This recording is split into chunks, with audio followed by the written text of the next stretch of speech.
Good evening. Hello again, Council. Just setting up our live streams here.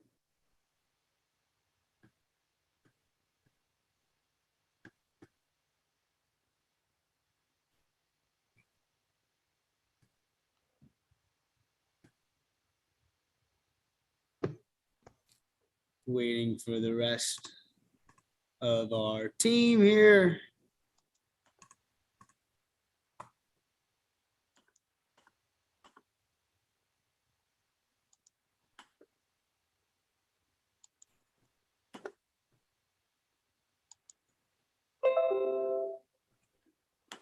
I see 1, 2, 3, 4, 5, 6.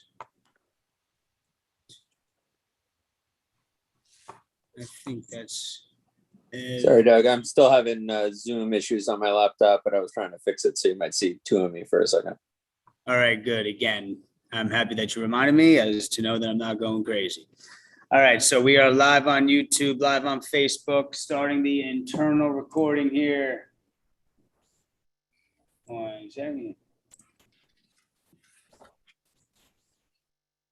All right. Zoom recording. Should have gotten that notification. Mayor, whenever you are ready, sir. Let's call the meeting to order and please stand for the Pledge of Allegiance. I pledge allegiance to the flag, of the United States of America, and to the republic for which it stands, one nation, under God, indivisible, with liberty and justice for all. Doug, please call the roll. Councilwoman Rami Rice. Yes, here. Councilman Began. Here. Councilwoman Organ. Here. Councilman Kaplan. I am here. Deputy Mayor Schwartz.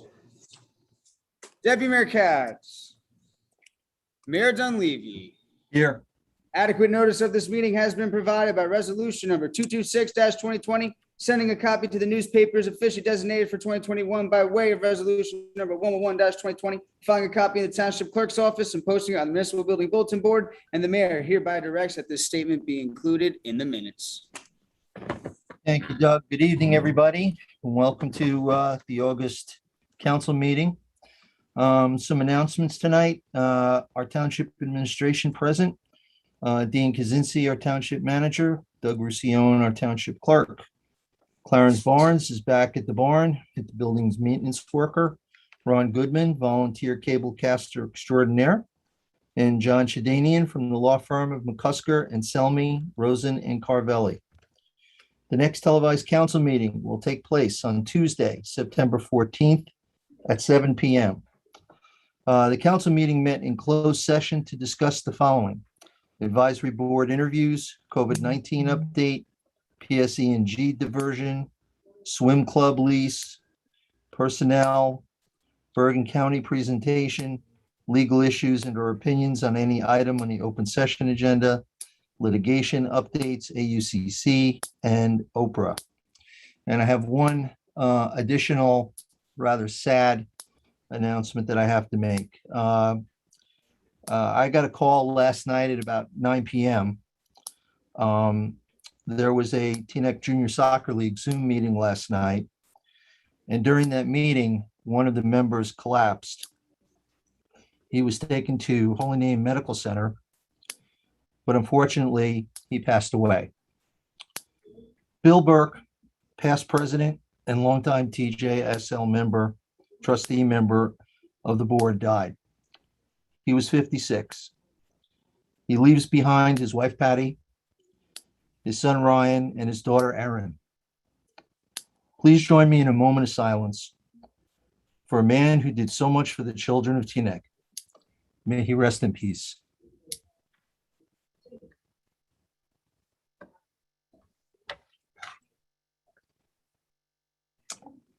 Thank you. There are no presentations this evening. Work session items, 2021 election petition, township clerk. Good evening, council, mayor, township manager, members of the public. If everyone looks in their agenda packets, you will see the substances of the two petitions that were submitted to the township clerk's office over the last few weeks. And after doing our due diligent reviews and going through everything, both petitions were deemed to be insufficient for the matters listed within the agenda. For the public's viewing, again, that's within the agenda packet. You could see the detailed letter that goes over the specifics of the petitions. Since the detailing of the certifications of insufficiencies for these petitions, both petitions have filed for amendments, and they are currently being reviewed by the office, and we hope to have a response to both of those amendments expeditiously. So again, within the packet, members of the public can view the township's response to these different petitions. And that's all, Mayor. I just wanted to make that clear to the public and show everyone where it is in the agenda packet. Okay. Thank you, Doug. No problem. Miscellaneous? Old business? New business? Communications? Under new business, Under new business, yes.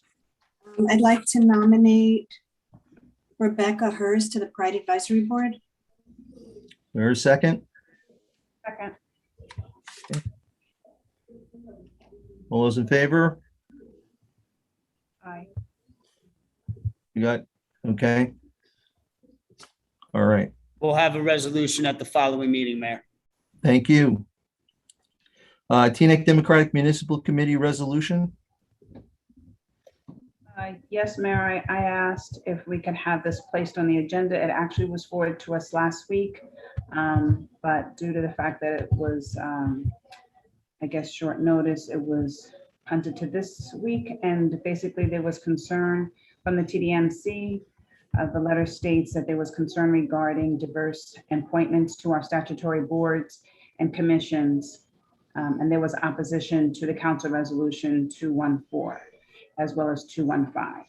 Unfortunately, because this was punted, the resolution already was voted upon, but I think it's a point to be referenced that the TDMC, who is dedicated to diverse inclusion and equity leadership in our community, also would like to make sure that our planning board, zoning board of adjustments are also, because they are extraordinary quasi judicial boards and land use boards, that they also are reflective of our community diversity, inclusion, and equity. And there was concern.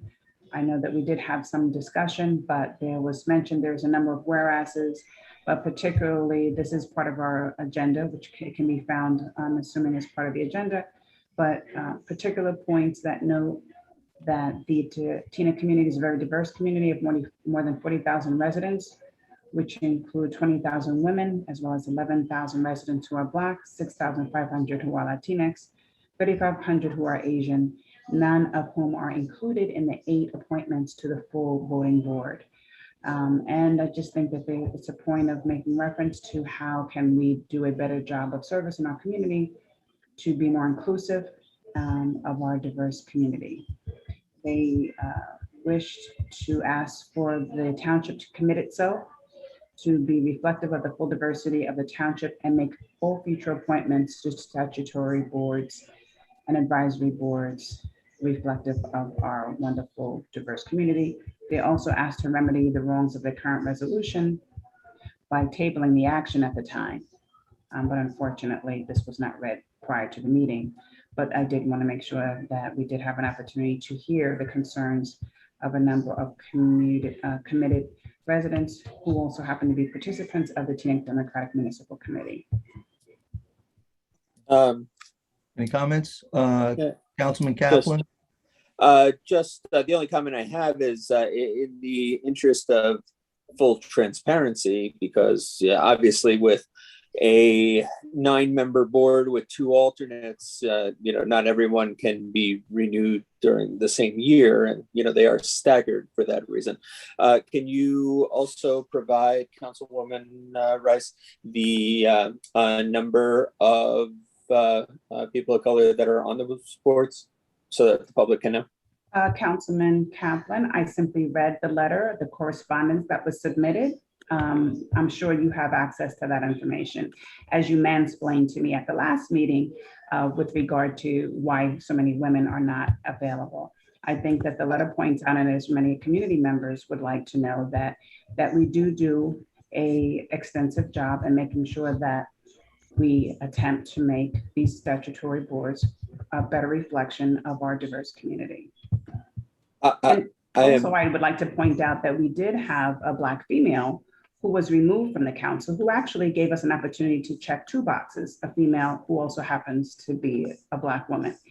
She was removed, as well as Howard Rose, a reflection of our elderly population, who was also removed. Both, I believe, removed without their resignation from those boards. So those are two members that represented various categories that were removed from the statutory boards. I'm, you know, I just simply was reading the correspondence. I was not looking for a But- debate. but it's not simply reading correspondence. Mayor?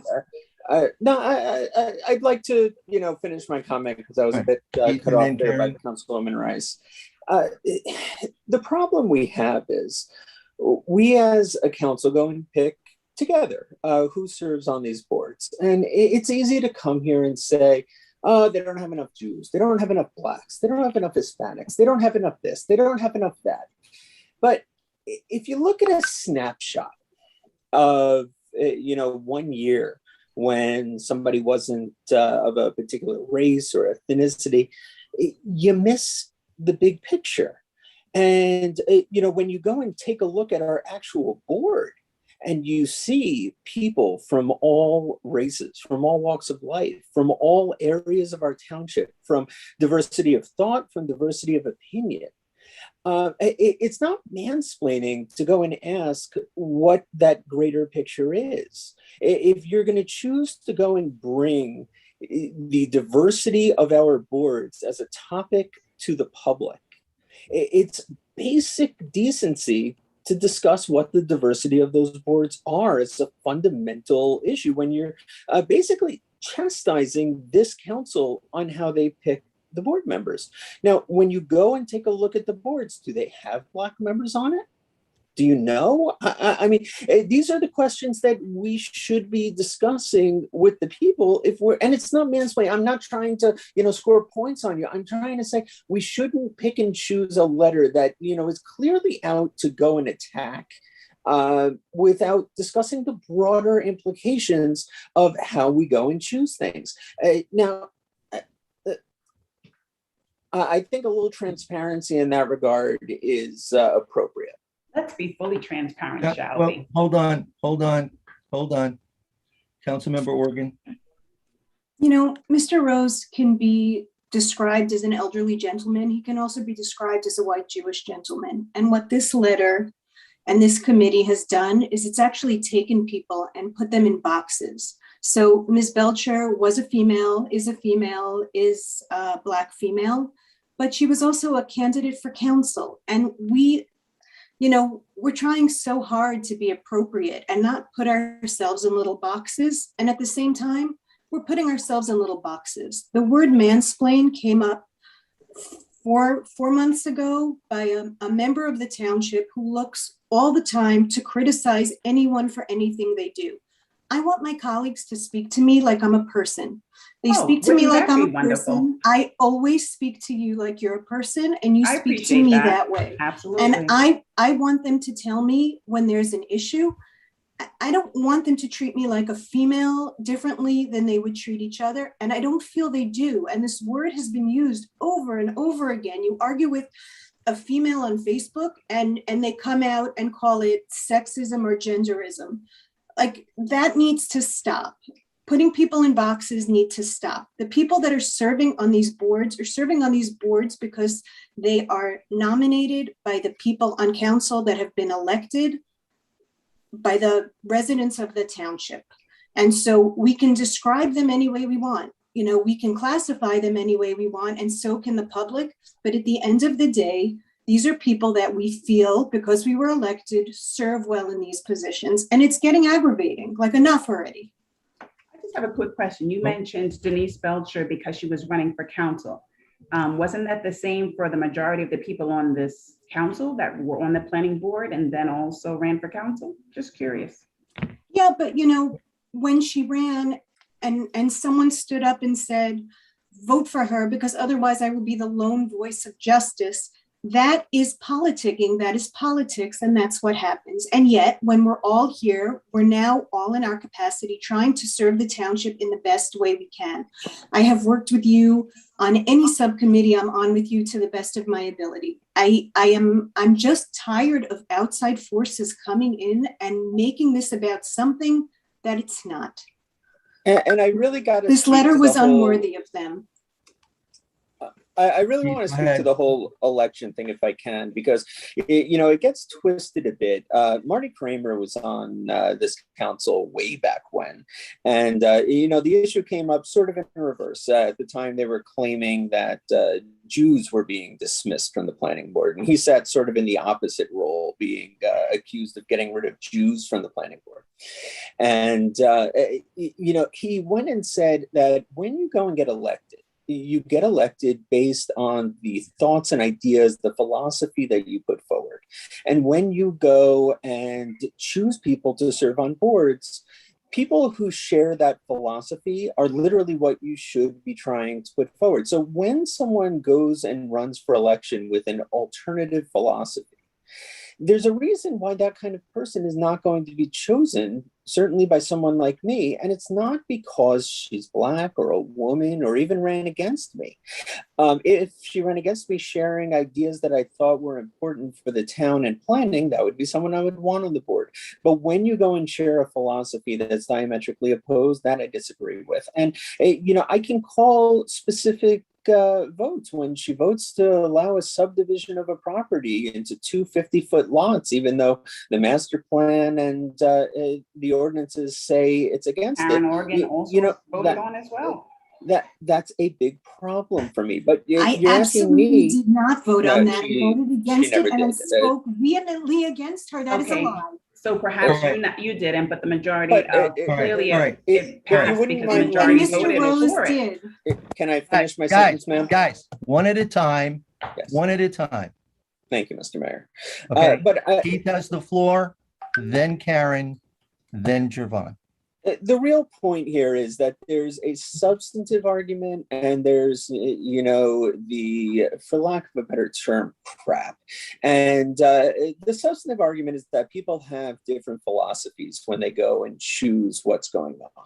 And if you would like, as a substantive matter, to discuss the philosophical makeup of how we decide boards, name the place, name the location. I will Zoom in with you and we can talk to the public for hours. I would love to discuss substance and policy with you, Ms. Rice. But unfortunately, letters like the TDMC's fall into the category of crap. They try to sandbag the public, and they try to really just make a lot out of what should be a substantive discussion. And when you want to go and say that discussing the policy and the implications is mansplaining, I mean, look, you've been on boards for longer than I have. And if that's how you're going to go, I mean, let the public decide at the end of the day. But I want to have a substantive and policy-driven discussion. Councilmember Oregon. I sat at that meeting next to Ms. Belcher and Mr. Rose, and both of them made a motion to approve a subdivision with a room full of residents before the application was even heard. And I absolutely vehemently voted no on it. But more than that, I made sure that the application was at least heard and that the residents in the room had their chance to speak, and every single one got up in opposition. And for some reason, with the numbers that were there that night, it wasn't a full board, it passed. But it passed because they wanted it to pass. And to say that I voted for it is a lie. I don't know who you're listening to, but that's not correct. Okay, my apologies if you did not vote for that. Then that's just one occasion. And when you talk about listening to a room full of people, 100 State Street, a number of occasions where the board did not listen to the community. So I don't understand why that would just be one. And referring to substance and policy, Mr. Kaplan, I totally believe in making sure that we stick to substance and policy. And the philosophical point of only being able to appoint people that feel and believe the same way that we do, I think is rubbish. Because in a diverse community, just because they think like you and walk like you, that's all we want on these boards? I, for one, absolutely not, because I want to hear the different converging viewpoints and various paradigms of different perspectives. I think that that's what makes a great community, because it's not just from my perspective and because I can only hear from people who think like I do. It was just a simple point. I'm sure that we have many more important things to discuss. I know that I am sold in my perspective of inclusion here. I'm willing to move on. Should anyone else feel like they have anything else to say, more than happy to listen. But I believe this is a moot point. I'm ready to move on to the next item on the agenda. I would like to say one thing. Number one, letters like this, especially when they come the day before, the evening before, or the day of a meeting, from a group that knows politics, knows process, knows how the council works or should know, is problematic, not only when it happens once, but when it happens twice, and I dare say it may happen again. You all know the rules, and Councilmember Rice, you know what the rule is relative to bringing stuff in like this at the last minute. It's not going to be heard at that meeting. Okay? So it looks like this organization either wasn't told or did it on purpose to try to have this very thing occur. I want to ask a question. Who is on the personnel subcommittee of this council? Who's on it? Councilmember Organ, Councilmember Rice, and I think it's is it Ellie? Okay. Their job is to review all the applications or the applicants to be submitted to this council to be interviewed, nominated, and appointed to the advisory boards, or really almost any board, okay? You have your vote there. You have your voice there, okay? I know the list is out to you because I saw the list almost a month ago that you had to pick from in order to select individuals for these boards. We all have an opportunity to reach out to our own communities and get persons who we feel are good for those boards and have them apply. Every single one of us has that opportunity, but we can only work with the names and the applications that we get. So I think we have, as you said, Javon, a bit of a diversity on this very committee that is telling us who we should appoint. However, So Mayor, there is a filter. we haven't done any concerted effort to do an outreach into the community. And for me to just say, reach into various pockets, I think as a council, that we need to do a better job of reaching out into the community to encourage people. I know that we are currently doing that for some Councilmember of our Rice. advisory boards, but not the Councilmember statutory Rice, boards. we sent out requests for all boards for applications from the clerk's office. It went out under various things. I can tell you that I know that because people called me because they got it. So that's not correct. It's out there. Okay. If people don't want to do it, then people don't do it. If we don't actively go and find people to sign up, they're not going to sign up. So it's a two-way street, but to say that it wasn't out there this time, I'm sorry, is inaccurate, is incorrect. Now I'm going to end this now. And I think, Keith, your idea was a good one to get a Zoom together for those who are interested and have this discussion. Okay. But we're plowing old ground here because of a letter that unfortunately is not accurate. Okay. Let's move on. About 20 minutes. Committee report, Councilmember Rice. Oh, we're moving on, aren't we? Yes, we are. Mayor, I apologize. We missed one communication item, and that was the letter from the Hackensack River Greenway Advisory Board. Go ahead.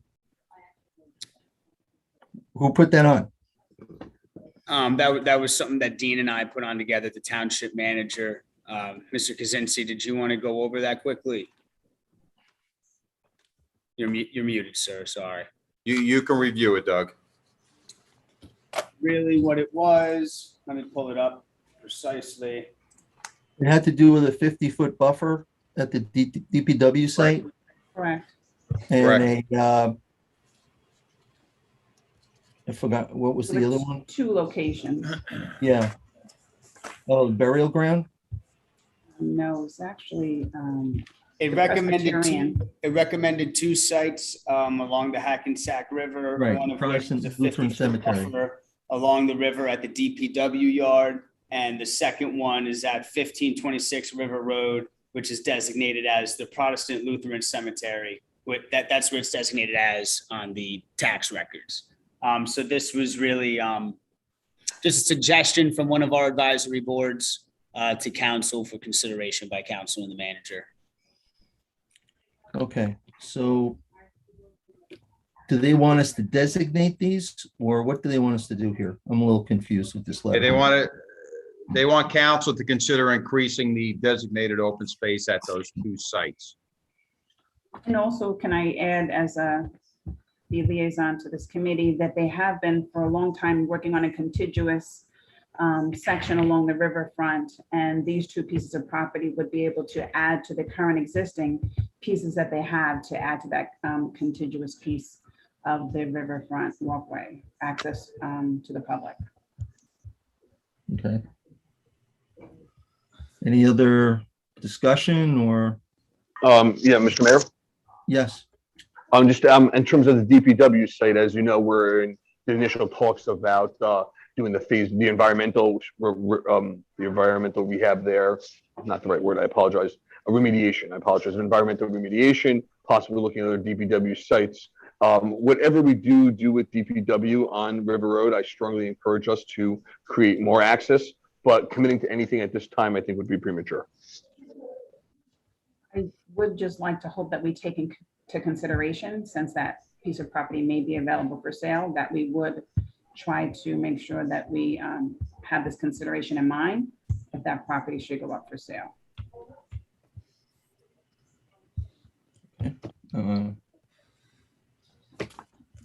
I don't think at this point then there's much to do with this. Agreed. I don't think there's much to do with this until we get some more definitive direction. I personally am not against that. I'm not against having a continuous walk there personally, but I think it's still a little bit too premature. Hopefully that we would not have any major remediation issues in these areas that we don't know about yet. So I would say I guess we can reach out to them, Dean, and let them know that we've discussed this and that we'll make sure that we keep this in mind as we move forward. And once we get to some definitive point, we'll definitely look at this. All right, we're also conducting a survey as we speak with engineering for property north of 1600 Teaneck Road by Newbridge Landing there. So that should be in within the next week or so, and we're looking to make some improvements to that area as well once we get the survey in. Okay. All right, good. Committee reports by liaisons? Any reports? Councilmember Pagan? I'm so tired, guys. I'm sorry. Thank you, Mayor. The Chamber of Commerce met recently to discuss their upcoming community awards dinner, grants for bike lanes, their financial status, and a host of other topics geared toward helping our community. And some of the members of the chamber might even be participating in tonight's good and welfare, which we are looking forward to. Thank you, Mayor. Okay. Mr. Mayor, Yes. the Cedar Lane Management Group is working on some activities for the 125th delayed anniversary that'll be taking place in October. So more will follow with that. As it relates to the planning board, the last planning board meeting was canceled due to no agenda items. This coming week, we have several signs on the agenda, as well as some more deliberation and discussion on the historical house on Teaneck Road. Thank you. Anybody else have a liaison report? Yes, Mr. Mayor. Councilman Rice? Yes, the YAB Youth Advisory Board is actively seeking members. They recently had a meeting with principals of the high schools and will be meeting with additional principals in charter school. They have launched their social media handle, seeking people to follow them on Instagram @TeaneckYAB. And they're currently organizing for their new year, and they were present at the Teaneck Night Out and grateful for the t-shirts that they were able to entice students to participate in. That's for YAP. Community Relations. They'd like to extend their gratitude to Mickey Shalan, Wendy Weinberg DeSanti, and Patricia White for their service in the Community Relations Board, and would like to request a special ceremony to recognize their dedicated service. They would also like to request a forum with law enforcement to follow up with the forum that they had in June 2020, and they are seeking a date in August. Also, they would like to follow up with the township's request to put a list of pantries, food pantries that operate in Teaneck on the website. Unfortunately, that's still a need. They also wanted to invite Chief O'Reilly to their September meeting. Their next meeting is to be scheduled on August 23rd, and they are inviting Dr. Ali Chandri, the founder of Stand Up for Others Pledge, and the board would like to recommend, after they have that meeting, would probably like to recommend to start a campaign for community leaders to take the pledge to speak up against discrimination. The chair, Yassine El-Kahani, is requesting a 15-minute time slot at the September meeting to present the advisory board's deliverables regarding the equity and inclusion mandate that it was charged with after the walk the talk meetings. And the HRGAB, in addition to the letter that was submitted regarding the easement on the walkway, they had a committee member, Jordan Wook, passed away this month in Manhattan. He was one of the founding members of the Greenway. And at both, he was also a member of the Friends of the River Keepers and HRGAB, and they passed a motion to request the township to name the Riverside Drive section of the Greenway as the Jordan Wook Riverway. And I'd like to be able to put that on as a resolution, if possible, for our next meeting. I agree on that. Mr. Mayor, Cumberland Avenue resident Jordan Wook. Yeah. Does anybody have an objection to that resolution coming before us in September? Seeing none. I had just a little trouble hearing that, Councilwoman. I apologize. Could you detail what that resolution was? It would be a resolution to name a section of the riverfront, the Riverside Drive section of the Greenway, as the Jordan Wook Riverway. The Jordan Wook River was actually what they had noted.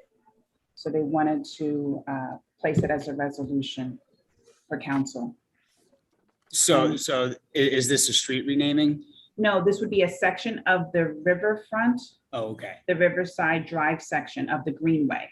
Okay, cool. Do you have something you could possibly send me just so I could get working on that? Yes, I will actually absolutely forward what the committee sent to me. And then we'll have more information about Mr. Wook, so that can be included in the resolution. Thank you. And I just double checking just for the record, and council agrees to consider this resolution September 14th? Cool. All right, thank you. Yeah. Sorry to interrupt. Thank you. And that concludes my committee reports. Councilman Kaplan?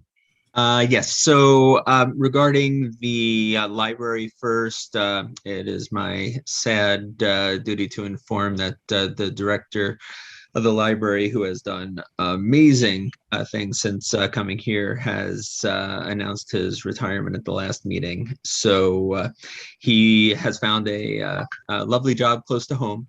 So, we really wish him well, and he's leaving the library in very good hands. He's working for on a replacement as we speak with the library board. Regarding the Environmental Commission, the new chair, Mr. Gillers, is actively working on various projects. If anyone's interested in working with the Environmental Commission, I suggest you reach out to him. I know that one of the businesses in town reached out regarding composting and various other issues, so he would happily work with people that are interested there. Regarding the Board of Education, obviously the public is aware they had some votes recently, but I've been in touch with the superintendent and the president over there, and I also had an opportunity to discuss with the superintendent issues related to the cannabis ordinance, which we'll hear later tonight, so I can give his comments there as well. Thank you. Anyone else? No? Okay. Council listed items. I included in the packet tonight a resolution that I received from, I think it was Woodland Park, but it was also sent to Hawthorne, Ridgewood, and Rochelle Park, who, all of whom have indicated that they're going to move forward with resolutions of their own, calling for a reinstatement of the state and local tax deduction or SALT deduction. And I wanted to bring it to the council tonight to see what their thinking was. And Second, Schwartz. do the same. Second, Great idea. love it. All right, so I don't see any objections. So Doug, if we can use this one as the template, and we'll get a resolution together for September for the SALT deduction, okay? Roger. Thank you. Okay. Township managers report. Thank you, Mayor. Of course, my sincerest thoughts and prayers remain with the Burke family. It really puts things in perspective when you think about what happened last night. So an update on COVID-19. Holy Name, I know, has less than a half a dozen patients hospitalized for the COVID-19 virus. None are on ventilators. That's great news. Although they're seeing quite a few positive cases, they're really not admitting many to the hospital. About 90% of the current COVID-19 cases are are the cause of the Delta variant. Teaneck, we have right now a total of 3,761 cases. We've had 16 new positives since last Friday, and we basically have doubled the number of positive cases from June to July. So we went from 22 to 54, and now we have 34 positive cases so far for the month of August. We remain at 121 deaths. Good news, over 80% of all eligible Teaneck residents, which totals 33,394, 12 years of age and over, have received full vaccination, so that's a good sign. Some of the things I've recently implemented to keep our workforce, residents, customers safe, and any guests entering our building. I implemented a new executive order that requires everyone, including those vaccinated, to wear a mask when entering our buildings. Employees, whether vaccinated or not, must also wear a mask when they can't properly socially distance at their workstations. We're going to continue to provide the hand sanitation stations at our entrance doors, and cleaning staff, of course, will remain focused on disinfecting common areas. There's going to be new guidelines coming out for programs at the recreation department. They're going to be posted shortly. They're going to include instructions for the senior division, youth division, administrative, transport, and other various classes. As everyone knows, Holy Name continues to provide and administer the vaccine. Anyone that wants to be vaccinated, there is no wait. Please visit vaccine.holyname.org. Regarding eviction moratorium, Governor Murphy addressed this the other day, and basically renters making less than 80% of the area's median income are shielded from eviction through December 31st. Those with income above 80% of the median income will see the moratorium end on August 31st.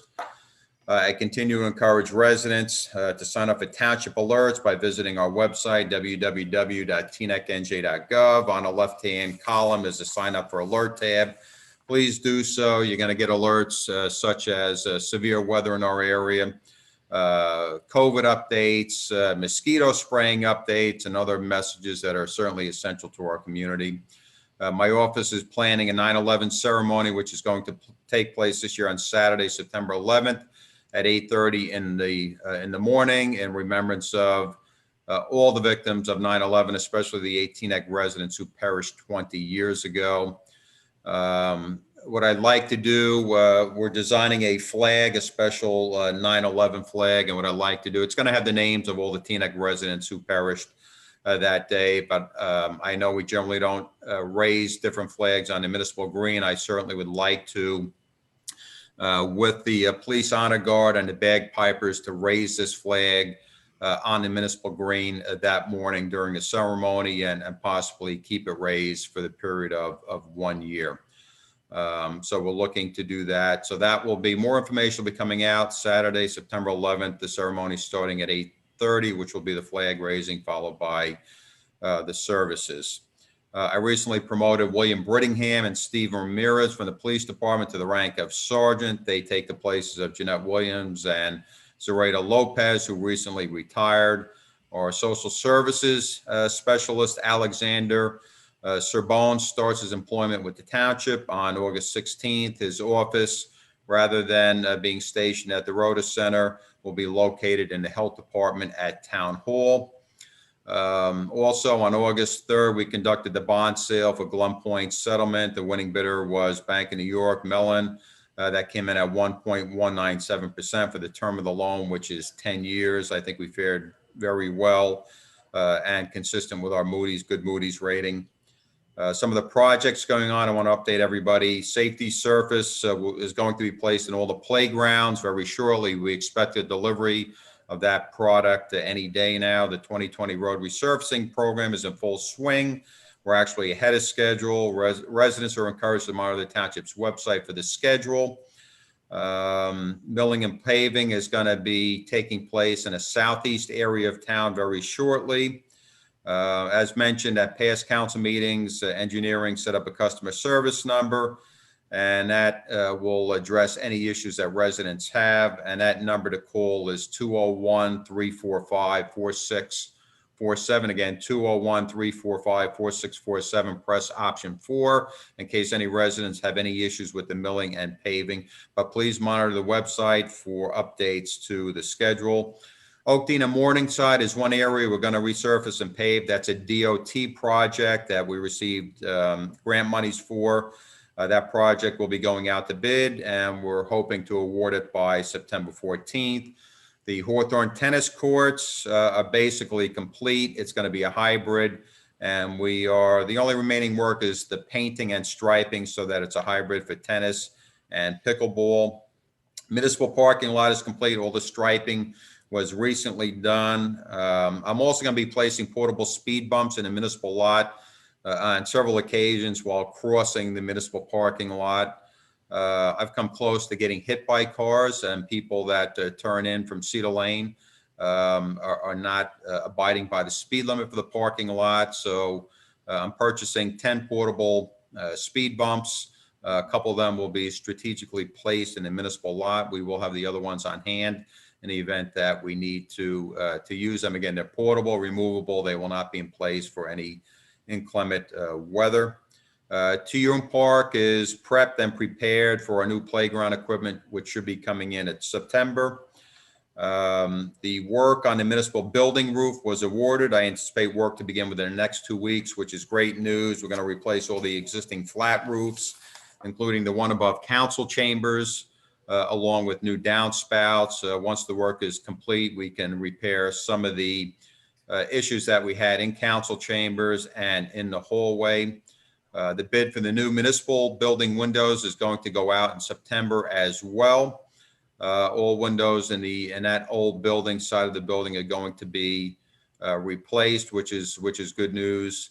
When that work is completed, we are going to proceed with the remediation and the renovation of the municipal building basement. Just doesn't make sense to do that now until we get that roof and we get the new windows in.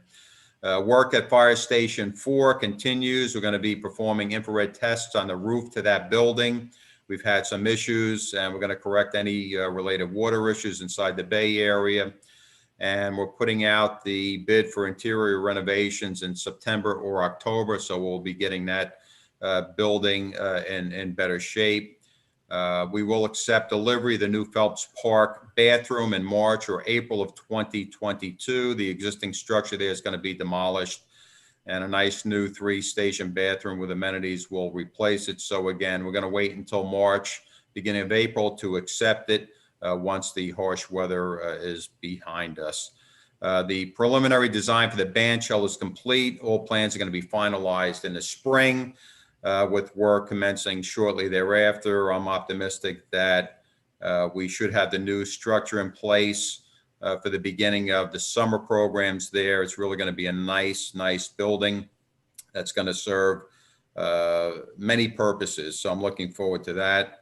I met with two companies recently regarding fireworks that are planned for Sunday, October 10. I'm going to make a decision soon on the vendor. We're looking at either Grucci or Fireworks Extravaganza. I'll have more information regarding the event within the next several weeks.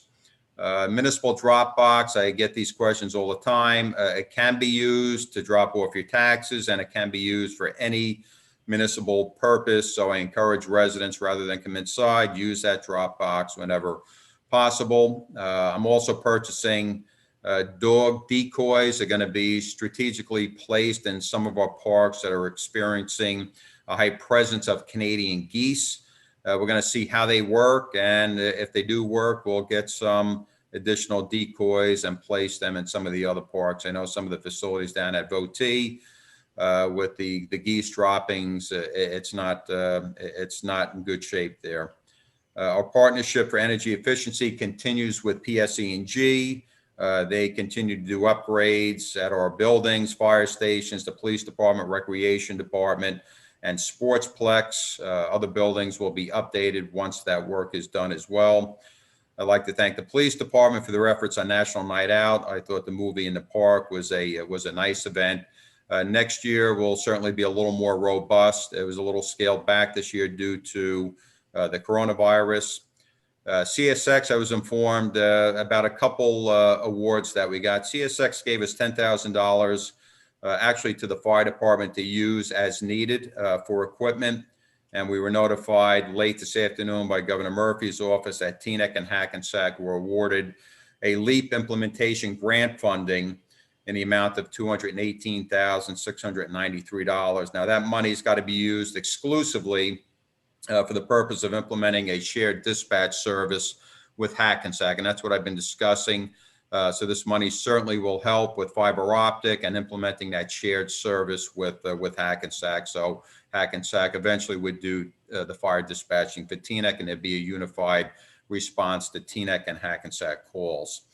Regarding the fire department, I wanted to bring this up. Information's been circulating in a section of the community indicating that the township plans to close a firehouse. I'm not sure who's circulating the information, but I'm going to say publicly tonight the information is false. And quite frank, I think it's irresponsible by the person and/or persons circulating that information that's causing fear in the community. I have all the faith and confidence in Chief Zareski and his command of the fire department. I continue to do so day in and day out. I encourage anyone with questions about the fire department to reach out to me or Chief Zareski rather than circulate misinformation and to create fear in Teaneck. So again, we are not closing a firehouse.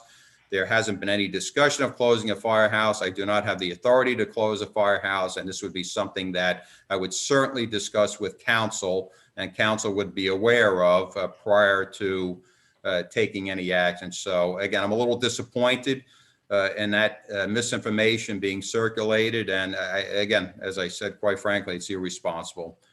That's all I have, Mayor. Thank you, Dean. That was a great report. A lot of good stuff happening. Township Attorney's report. Good evening, everyone. I'm sorry, excuse me, John. Councilman Kaplan, did you want to ask the manager something? I thought I saw your hand up. I'm sorry.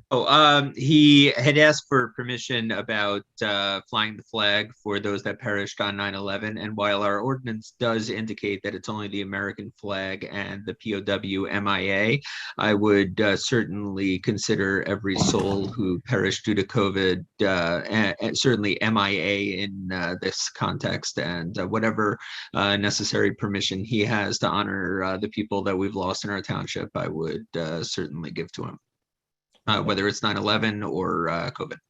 Agreed. Councilmember Rice. Yes, I did have a question with regard to the mosquito spraying.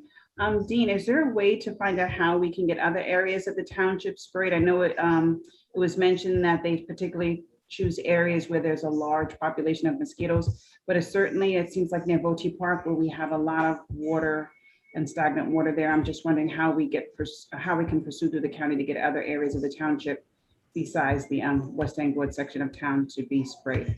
Sure, I will speak to the health officer, but Bergen County Mosquito Control covers mosquito spraying, of course, and they set traps and test kits in certain areas that are really prone to adult larvae that may be prone to West Nile virus.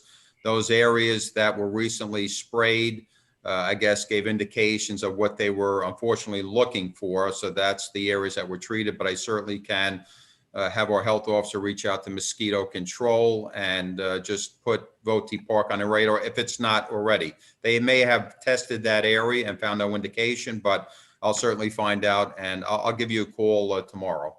Thank you, Dean. Okay. All right. Karen?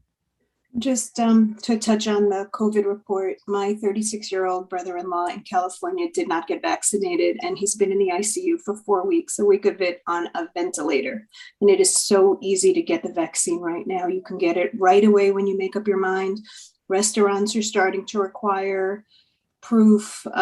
Nobody knows what the fall's going to bring, but anybody that's been on the fence, it's so easy to get right away. And I urge you to get vaccinated.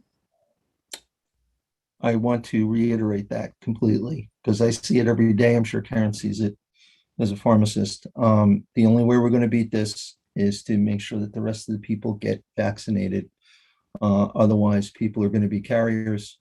And it doesn't matter that it's wonderful that Teaneck has a very high vaccination rate, but we all don't live, work, sleep, and stay in Teaneck 24/7. We leave, we go into other places that may have many, many more carriers than we may have here. And then we may become a carrier and bring it back. So please, please, I'm begging you, get vaccinated. Please get vaccinated. Township Attorney report. Thank you, Mayor. Good evening to everyone. No additional report other than what was discussed at length in closed session tonight. Thank you. Formal meeting items, public hearing and adoption of ordinances. Doug, can you read the titles in, please? Doug, you're on mute. Oh, there you go. Yeah. Absolutely, Mayor. Tonight, we are considering for the second time 3 separate ordinances. We have ordinance number 28-2021, establishing positions and salary ranges for executive, managerial, professional, and confidential employees, and for unclassified municipal employees in the Township of Teaneck, effective January 1, 2021. Ordinance number 29-2021, permitting cannabis establishments as a conditional use within the light industry district in the township. And last but not least, we have ordinance number 30-2021, approving a long-term tax exemption and authorizing execution of financial agreement between the Township of Teaneck and Teaneck Urban Renewal LLC regarding the 329 Alfred Avenue and 1085 Decatur Avenue, block 6002, lots 1 and 2, 6-story, 255-unit residential building redevelopment project. Those are our ordinances for second reading, Mayor. Thank you, Doug. Does anyone on council want to make a comment before we open it up for public hearing? Questions? Councilman Kaplan and Councilmember Rice. Sure. So I wanted to first comment about the cannabis ordinance that's going to be up for discussion. Back in 2020, the residents went to the polls and decided whether or not they were in favor of a constitutional amendment that would allow for cannabis within the state. Teaneck came out overwhelmingly in favor of cannabis. Ward 4 in Englewood, which normally I wouldn't pay too much attention to, came out even more overwhelmingly than Teaneck overall in favor of cannabis. And this is not merely an issue of prohibition and ending prohibition. For a lot of people, this is a social justice issue. You may have seen that I called on the governor to pardon anybody that was convicted of what will soon be legal conduct. And I'm happy to see that the legislature and the courts have done a lot of heavy lifting, getting rid of a lot of those things. I still think the governor should sign with his penning and make sure that happens.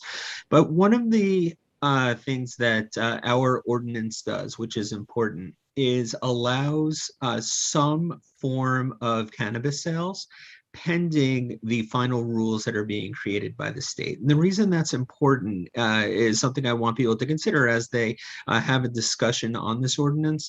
If a store wants to go and open and just a regular restaurant, they can go and seek a liquor license. They can go and purchase it. They can go and get the necessary mortgage and whatnot. They don't need anything from the town in order to make the plans happen. But cannabis is very different. The state has a regulatory regime that they have in place. And if you don't have anywhere in your town that is permitted in order to start the process, there is no process for you. So what we're finding is that Hackensack opened up cannabis in various areas of their town. Englewood initially rejected and the mayor vetoed, so absent anything else, they might have it as well. And Paramus had medical and presumably will have various markets there as well. If we did nothing, what the large people which create the stores that have done very well and are very safe in other states would go and find those places and open up. And they'd be able to seek out permits. They'd be able to seek out state licensing. They wouldn't be able to do any of that in Teaneck. And I understand that some people would like to see all of the final state rules. I would like to see all of the final state rules. That's not the opportunity we have yet. But what the people in Teaneck have told us, and they told us at the polls, is that they want cannabis here. And the subcommittee's recommendation to the council and to the town is not necessarily to open it up everywhere and allow that to happen, but to see how these stores play out and let the public see what the public in other states, whether it's California or Colorado or closer to home in Massachusetts, have seen, where one or two opened initially, and then, you know, a couple years later, when everyone said, oh, that wasn't as bad as we thought it would be, they started opening up, you know, town by town by town. So with that as the lead-in, you know, we'll have a much more fluid discussion after the public has had a chance to speak and after we get to hear what the public says. But that's, you know, how I wanted to introduce that item. Thank you, Councilman Kaplan. Councilman Rice. I didn't really have comment, just certainly a lot of questions with regard to this matter. So I'm sure the public also has a lot of questions as well. So I'll reserve my questions for after the public has an opportunity to speak. Anyone else on council? Oh, I'm sorry, Councilman Morgan. You're muted. Just to add on to what Councilman Kaplan said, we met with a lot of people when we were working on this ordinance, and just some points of information. The first licensing round, when it goes out, it's very unlikely that one township or even one county will get more than one license. And that's part of the reason to be involved in this at the beginning. The area that we chose for it is a limited area, and the least intrusive area in town we felt that could bring maximum revenue to the town. Any business that would want to open in Teaneck would require a letter from council recommending them. And so there's full control over who would open here. It's not like all of a sudden a bunch of, you know, every factory on Alfred Avenue can have a dispensary. They can't be anywhere but that area, and only if it's an organization or a business that council approves of. So there are so many limitations and regulations, but at the same time, we don't want to miss that first round of licensing when it comes out, if there's an opportunity. The more square footage in an area would probably mean the more revenue to the town. And so we still have the ability to say no. It's not like this is opening up things to everyone. But we want to make sure that if this is something that we want to do, and if the right person comes to town, that we have the ability to allow them to come. Wasn't underhanded, wasn't sneaky. We've been working on this for a really long time, 2-3 meetings with people from all over the state for months now. So just to put that out there, there is nothing that we don't have control over that would happen here. Anyone else? No? Okay, then we'll open it now for, yes, Councilman West. Were there any residents involved in these many meetings, or was there any other solicitation from the area that's being selected? Or any neighbors included in these meetings? Residents, businesses, local businesses, and every single one that we met with was a minority. We spoke with females, we spoke with veterans. Unions. So anybody that was interested, there's nobody that's reached out to us that we haven't spoke to. When I say that we were having 2-3 meetings a night, we were going late at night on Zoom, but there's nobody that had an interest that we don't have a file on now, and that we haven't spoken to, had a presentation and asked our questions. We educated ourselves very well on the topic. Was any of that information from the subcommittee shared with council? I didn't see any minutes or notes. No, happy to send it though. Perfect, thank you. Mhm. Well, I want to thank the subcommittee for their hard work. I know how difficult it was. I know how much work you put into it. Having talked to you, some of you as you went through the process, I think you did a very thorough job, and I really appreciate what you did. Thank you. Thank you, All right. Mr. Mayor. At this point, let's open it up for a public comment. Doug, go ahead. Yes, thank you, Mayor. Good evening, members of the public, residents of Teaneck. As the mayor just valiantly stated, this is the public portion for our ordinances only. So if you have anything that you would like to speak on that does not have to do with ordinance 282930-2021, please save it for our next portion of the meeting, which would be our good and welfare portion. Again, this is strictly for the ordinances that were just read into the record. And without further ado, I will start off with the first hand I saw, and that was Linda Burns. You have 3 minutes. And again, I just want to remind everybody that you have 3 minutes, and we understand that there's some technological lag sometimes within the Zoom platform. So naturally, we'll give a few seconds after that 3-minute mark to make sure you try and get all your thoughts in. If you do not have enough time allotted in your 3 minutes to speak your piece, please feel free to email me, your township clerk, Doug Roussillon, at clerk@teanecknj.gov. And I will make sure that your comments get copied and pasted verbatim into the minutes. Linda Burns, can you hear me? Yes, I can. Thank you, Doug. You have 3 minutes. Great. I won't even take that long. I have just a quick question regarding Alfred Avenue. I understand that it's targeted now because it's a light industrial area, and you're in the process of converting it to a residential area. So I'm just wondering how you can reconcile the ordinance when it switches over to residential, what that's going to mean to the residents there, and what that's going to mean in regards to zoning. And that's my only question. Thank you. Thank you, Linda Burns.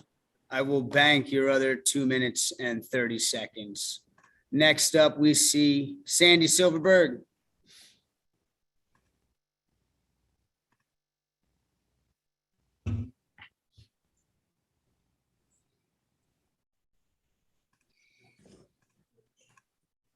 I called her and there she is.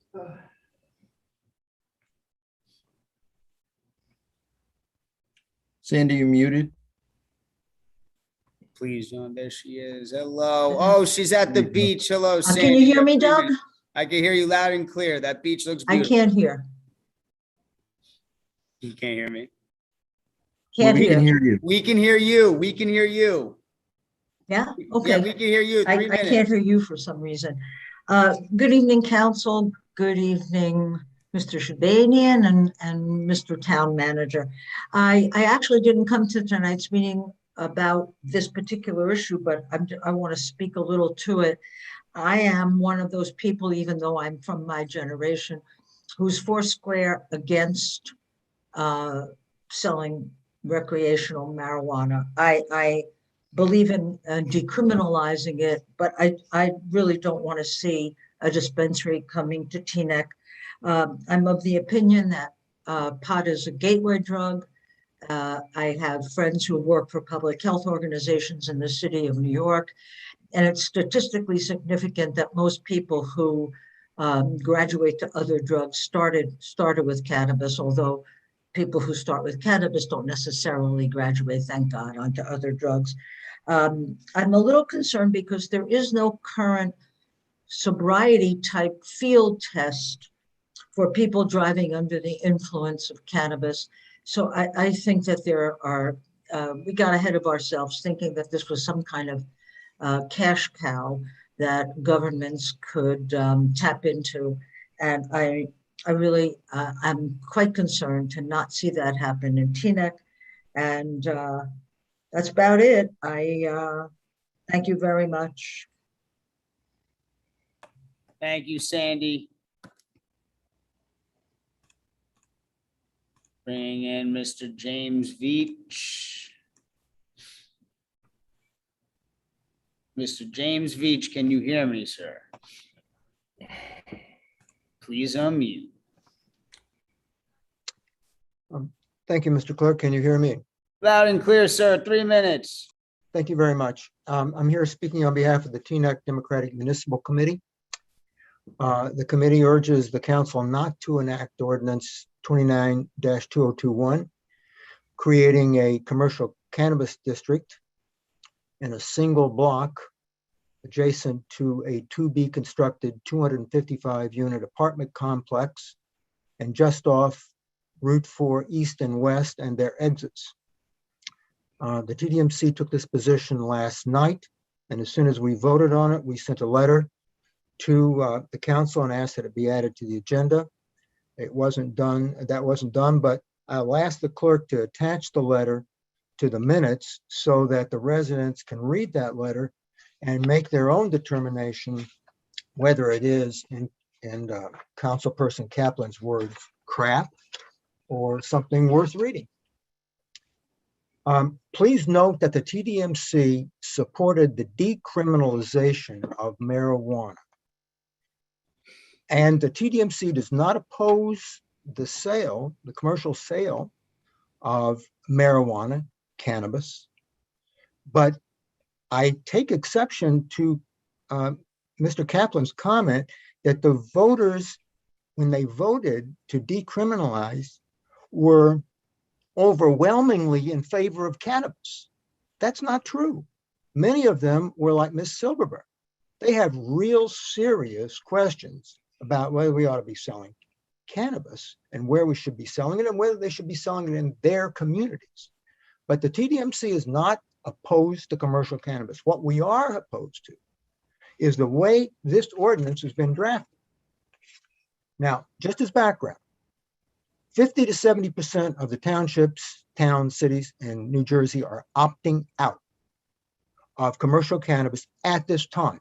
If we opt out now, we could opt in later when we actually know what we're dealing with. A few towns are opting in and they have far better and more detailed regulations than we have here. If a town does nothing, then it's wide open. Anybody with a licensed, a cannabis license, and there are no licensed cannabis people now, but anybody with a license can come into town and do business anywhere in the township. What we're urging is opt out now, and then you can opt in later. And this is what the New Jersey State League of Municipalities are urging, and the New Jersey Institute of Government Lawyers are urging. It's the smart way to do it. Now, here's the problem with Teaneck and this ordinance. Number one, no public input. On February 23rd, this council created the subcommittee, Organ, Pagan, and Kaplan, and they disappeared. Now, it's very interesting that they claim that they were meeting with unnamed, Mr. Veach, I apologize. Your 3 minutes was up. You definitely have my email, sir. Please, if you cannot fit in all your comments in that 3 minutes, please feel free to email me and I will copy and paste them verbatim into the minutes. Next up, I'm bringing in Mr. Alan Sohn.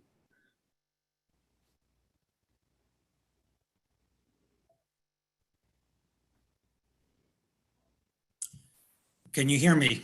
Loud and clear, sir. 3 minutes. As evidenced by the two Alfred Avenue related ordinances, the contempt and disrespect for the residents and for transparency almost equals the contempt and disrespect this council shows to women. Businesses had ample opportunity to get the council's ear, but none of the information was shared with the public. There was no public input or transparency. It's nice that Ms. Organ will share details after the ordinance is passed, but this ordinance was deliberately timed to make it near impossible to discuss or to make needed changes. We have a fait accompli ordinance that allows an unlimited number of cannabis licenses. I support cannabis sales, but make a de minimis amendment to limit to 1 or 2 licenses of each type. Ordinance 30 makes a huge giveaway to a developer of a 255-unit apartment building right next to the township's designated drug zone. The developer prepared a document laying out the economic justification for its demands that had to be obtained via Oprah. The developer will pay $650,000 in pilot fees, payments in lieu of taxes, about $500,000 less than what would be due if that property was taxed like everyone else in Teaneck. The developer then calculated the expenses that the 255 units would incur, about $700 for each of nearly 500 residents and $7,000 for each of 41 public school students. Both numbers are wrong. The $709 number excludes significant costs paid by the township and its taxpayers. And the cost of $7,000 per student excludes teachers and administrators, forcing all other residents to unfairly cover those costs. Richard Price, in his State Street Impact Report, used a far more accurate $22,000 cost per student. I can assure you that those council members seeking to take over the Board of Education will never cite $7,000 as the cost per student. The actual number for costs of residents and public school students represents a loss of hundreds of thousands of dollars that will be borne by every one of the township's 40,000 residents. Even with the lowball numbers provided by the developer, the net revenue of the project that was calculated is $15,415. The township makes more net revenue from the house and building currently on the site. Many, many houses pay much more than that to the township. This is a giveaway, plain and simple. The developer saves about $500,000 while every other taxpayer loses money and is unfairly forced to carry the tax burden. Amend the ordinance. The 10% in pilot fees is the lowest allowed by law. Make it 15% and allow the project to go ahead with some measure of fairness to the taxpayers. This entire effort by the Gang of Six only serves to deceive residents and force the taxpayers to cover an unfair share of taxes. Shame on you, not just for this ordinance, but for the shameless disrespect to residents, to women, and to Councilwoman Romney. Mr. Sohn, I apologize. Your 3 minutes were up. Again, you have my email, sir. Please feel free to email me if any of your comments were missed. I will copy and paste them into the minutes. Bringing in Ms. Denise Belcher.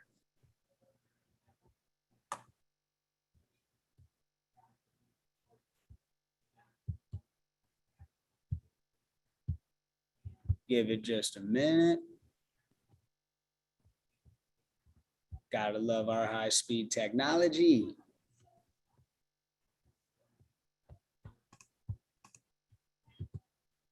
I'm trying to get you in here, Denise. I apologize.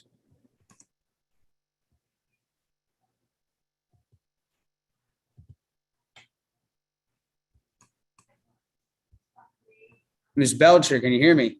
I certainly can. Can you hear me? Loud and clear, miss. You have 3 minutes. Wonderful. Okay, well, I called in initially to express my opposition to the Alfred Avenue cannabis plan. But interestingly enough, I noticed my name was subject to quite a bit of discussion early on. And you know what? I'm going to connect the dots here when it comes to that, because I believe Kaplan, Keith and Karen mentioned about the minor subdivision that I voted on during my tenure in the planning board. Ms. Belcher, we're just taking comments right now on the For- ordinances. before us. Exactly, and that's exactly what So- I'm doing, Mayor. So I'm if you talking wish about to- the, If you wish to discuss the other, you can do it during good and welfare, but please okay, keep certainly your will. comments Okay. towards. Absolutely, not a problem. Okay, I'm in opposition to the cannabis plan for numerous reasons. First of all, I am a business owner in town for more than 25 years.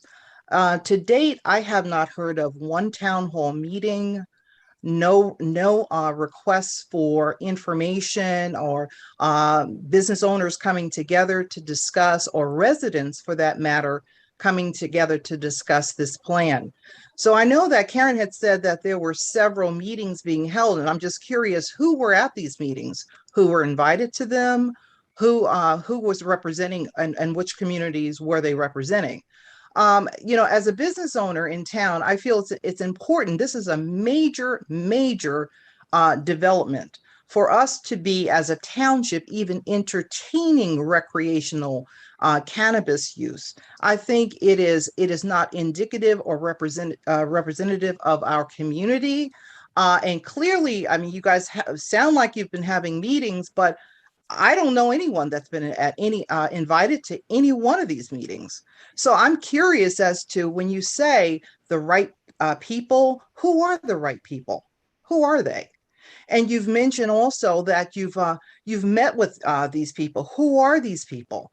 And I'll tell you something that really concerned me is when I heard, I believe Karen said that a business that wants to open in town must be approved by the town council. So, I mean, it is like really, it's kind of dangerous. I think we're treading in very, very dangerous waters here. And I think that we need to engage the community, because to date, and I sit on several different organizations throughout town. I've been in town almost 40 years. And to date, I know no one from any representative organizations that I'm involved with that have been involved with any discussion, any conversation about recreational cannabis use in our town. So I think we need to really kind of sit back and begin to talk to each other and stop talking around each other. Thank you. Thank you very much, Ms. Belcher. All right, I am now bringing in a Mohammed. If you're comfortable, Mohammed, please feel free to share your name in the record.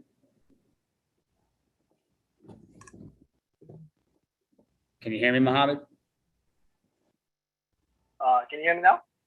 Yes, you sound a little far away. If you're like speaking into a phone or something, so if you don't mind, just try to speak a little closer to your microphone, just so I can take proper notes. Absolutely. Is this better? Oh, crystal clear. 3 minutes. You love technology, right? Hello, everybody, and good evening. My name is Mohammed Khan. I sincerely request the council to reconsider the cannabis zoning ordinance. As a parent and a resident of Teaneck for the past 14 plus years, I find it very disturbing that this ordinance was introduced without much input from the residents of the town. Even though I heard that input was taken, I have not been aware of any town hall style meetings or any special meetings for us to attend and voice our opinions. I heard that Hackensack has approved, Paramus has only approved it for medical use, and they may approve for recreational. The keyword is may. And I absolutely don't mind medical use, but I am against recreational use. Other neighboring towns have opted out. So why is Teaneck going the other way? I'm sure that there are other residents who don't want cannabis in or around Teaneck. I certainly don't want someone under the influence of this driving around and being a danger to me, my family, and later on in the future when my children start driving. So I sincerely request the council to reconsider. Thank you. Thank you, sir. I am now bringing in Anthony Campbell.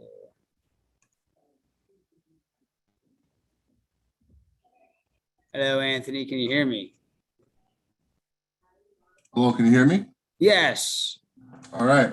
So first of all, my condolences for, I think it was a Mr. Burke, was it, who passed away. I just want to say my condolences. And second, thank you, Mr. Mayor, and Councilman and Councilwoman. I really appreciate it. So I have a slightly different approach to this, and to piggyback off of what Mr. Kaplan and Mrs. Organ said, now is the time to act. But I do think that the right people are already in town, and I would love to have a follow-up Zoom conversation because I do agree with Denise. I think we need more transparency, and I just would like to make sure that we're engaging more. But having said that, I probably just want to mention a few thoughts that come to my mind, a few solutions. And then if we need to, we could follow up and discuss these in depth. But the first thing is this. So TNEC prohibits cannabis consumption in public housing like most other cities and other states, other towns do, and many landlords. And you can't consume cannabis in public spaces, right? So residents are really forced to consume cannabis in the confines of the living quarters, behind closed doors, in close proximity to children, pets, pregnant women. So would TNEC ever consider a consumption lounge? Because I know in the state of New Jersey, it's a rare state where we actually will have, the state will allow that. And that could alleviate a burden and provide a different situation separate from retail. And just a comment, on Miss Sandy Silverberg, I've grown a successful CBD business with my friends, and in the state of California, we infuse our products. I've had grown women come up to me and thank me because our products at Total Wheel prevent their children from having seizures. So this is a plant with many uses, but there are many beneficial uses for this plant, and over time, I think we'll all understand that. And Mr. James Veach, this is why we're talking. It's about building a path forward together. And I'm actually going to the League of Municipalities in Atlantic City in November to support my buddy Shia, who's the CEO at Harmony Dispensary, right? One of 3 licensed medical dispensaries in the state of New Jersey. So I have some skin in the game.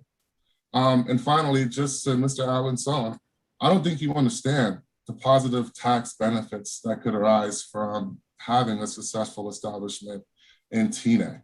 I think if you understood that, that may change our outlook. Moving forward, another thing I think to consider for a follow-up conversation is, I agree as well, the ordinance, it needs to be worked on and it needs to be improved. For example, there's a section for 24-hour security. There's an opportunity here. Would TNEC cops be eligible to get overtime for this? Like, would that be something to keep in-house? Would you empower the neighborhood, or are you thinking private security? Another interesting topic about this light industrial zone, I did some research. A lot of these warehouses actually cross over between TNEC and Inglewood. So it's interesting when you mentioned before about Board 4 being more on board in Inglewood than TNEC. Just keep in mind, there may have to be some conversations with them, because currently, Anthony, I apologize. Your 3 minutes expired. My email is clerk@tnecnj.gov. Please feel free to email me anything else that you were not able to fit in, and I will happily copy and paste for you. I have here call in user 1. If you can hear me, please unmute, and also please state your name for the record, and I will start your clock. My name is Margaret Baker. You got it. Calling in about the mess that the town has going on. Starting with the apartment building on Alfred Avenue that's already overcrowded with 18-wheelers not parked, Mr. Schwartz. They're delivering product every day. You have a traffic jam on Alfred Avenue with 18-wheelers delivering goods. But then you don't come out here that often to see what's going on. I can tell you, I've been here nearly 40 years, and I've seen a little bit of everything. And for the committee with the cannabis, who did you talk to? I'm right here at the top of Decatur in Alfred. You sure didn't ring my doorbell. And Mr. Kaplan, you know where I live. You've been out here. So I'm here. You're talking to somebody else? You need to talk to the people that it's really going to affect their lives. But that's okay. It's good to put it off of Route 4. Let them come off of Route 4. Go down Alfred, get their product, make the U-turn, and go back to wherever they're going. You just set up something perfect. So anything that goes wrong, it's on the town. You put it on this, and all of a sudden, you have the apartment building, you have the cannabis, all on the same street. There's a house that's across from me.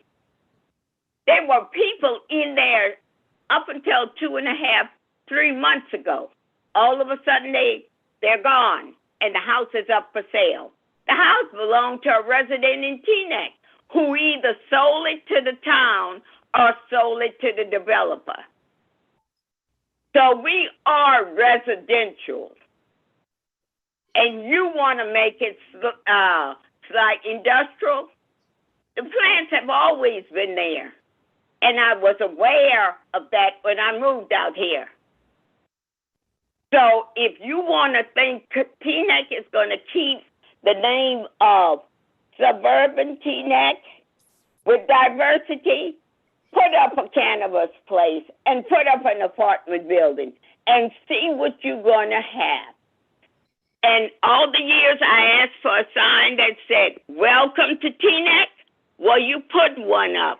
Cannabis capital of the Northeast, Teaneck. And you deal with it. Thank you, Ms. Baker. Your 3 minutes expired again. If you have my email, please feel free to email me. Doug, okay, I want to, we've heard a lot of comments, obviously, concern about this, and I heard one comment that was positive. I want to know of the people who are currently listed here, are there anyone, if there's anyone who wants to speak in favor, which would be other than what we've heard for the most part previously, if the rest of you could lower your hand so I could see those people who want to speak a little different viewpoint.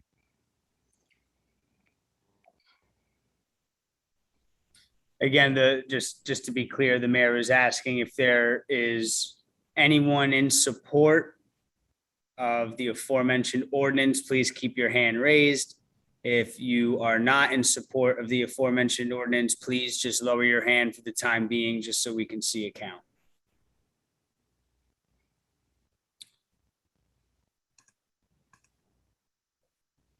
I see 7 hands right now, Mayor. Okay.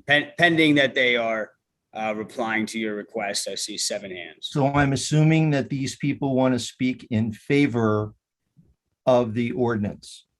If you want to speak in favor, leave your hand up. Still see 7 hands. Okay. Bring them in, Doug. All right, first one I see is Conway Martindale. If you hear me, hello, Conway. You have 3 minutes, Yes, sir. Good evening, everyone. So my name is Conway Martindale. Just to give a little bit of background, I am a criminal defense attorney in the city. I'm also a business owner here in Teaneck. I've been living here now for approximately 7 years.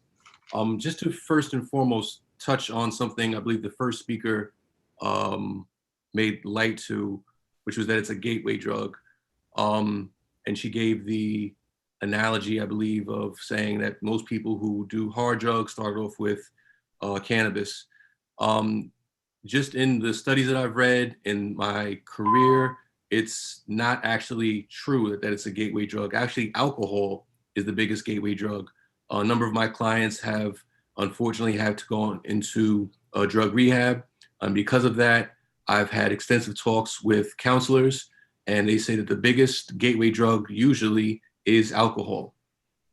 Secondly, I think it's naive to think that cannabis use is not going on currently right now. I think another one of the callers said something to the effect of we don't want people driving around. That's happening right now. I think what a dispensary does is bring light to who is actually purchasing, who is indulging, and that way it could be more regulated.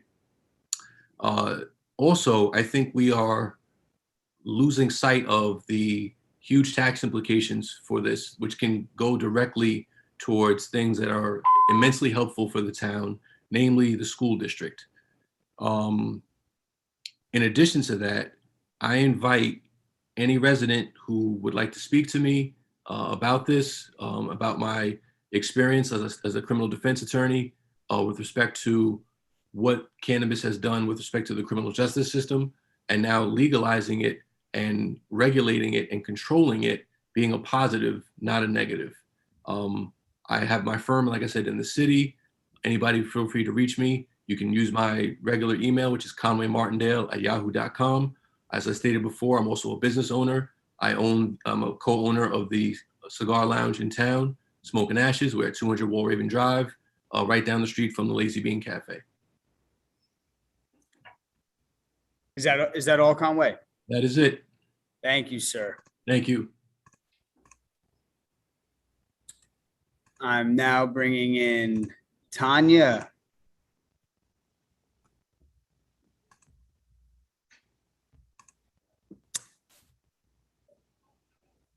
Tanya Reggio.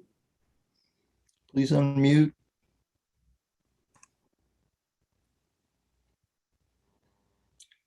Tanya, please unmute. I don't have a comment. I didn't mean to keep my hand up. No, Okay. it's all good.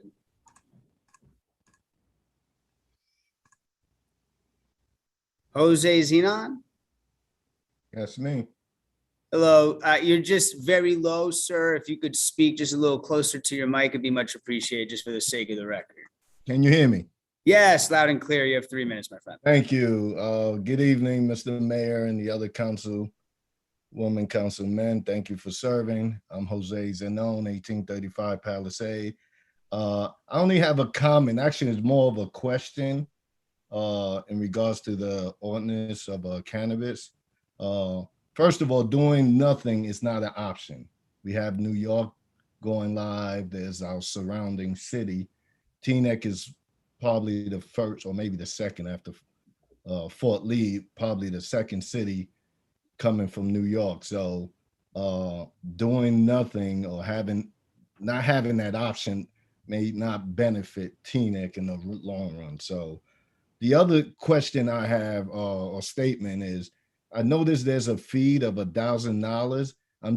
I read through this, or I perused the ordinance real quick, but I didn't see anything in regards to education, because I think a lot of it is educating the public, not only prior to getting the ordinance approved or getting all these businesses, but it's throughout the whole process of making sure that there's funding going towards the community to educate the public. And I'm not talking about only business. I'm talking about the customers or even the surrounding neighboring towns or Teaneck in general in regards to maybe using some of the fund of the license. I know this is $1,000, but I'm not sure if there's a portion going towards educating the public or even educating potential users or current users.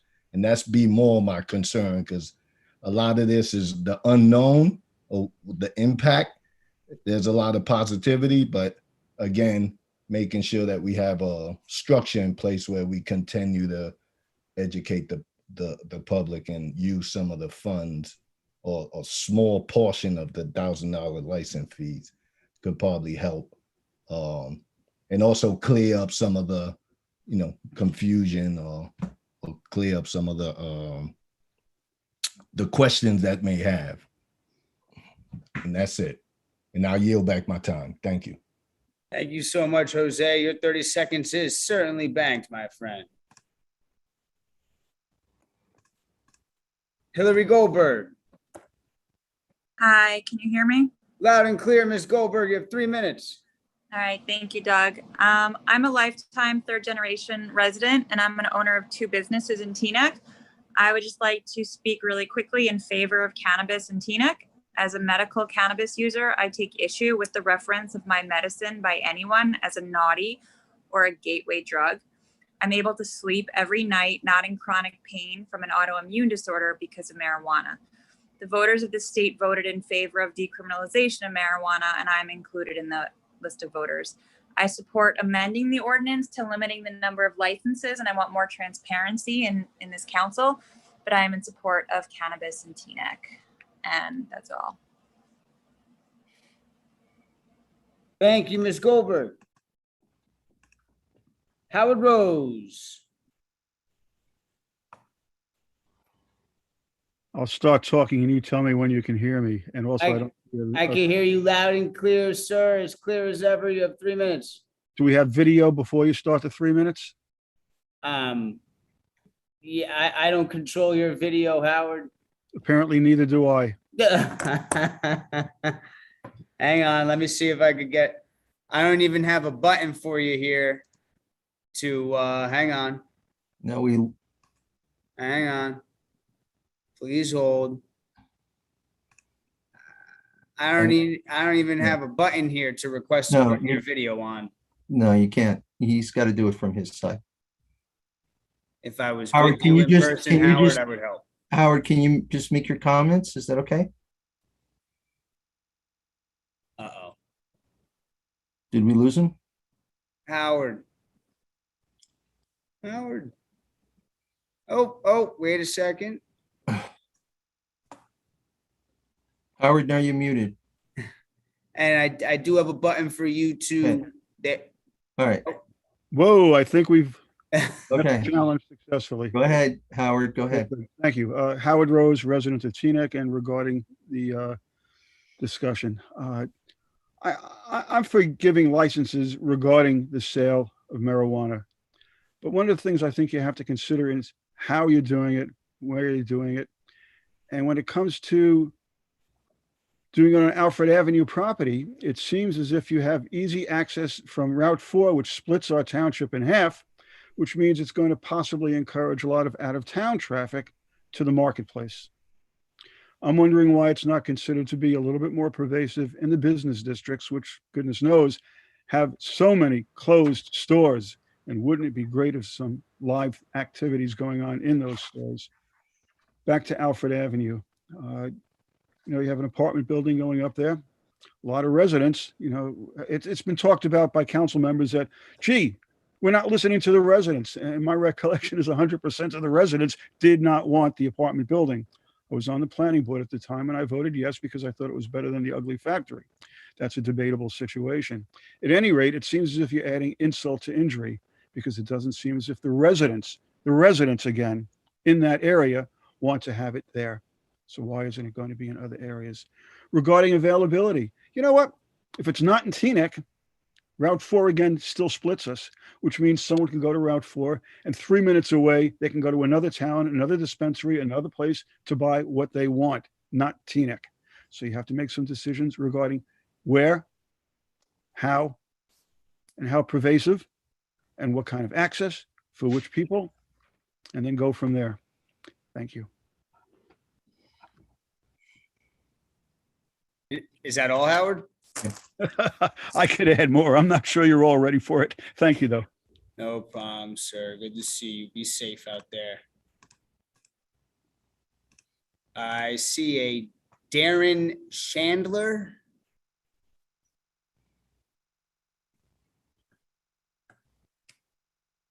Can you hear me?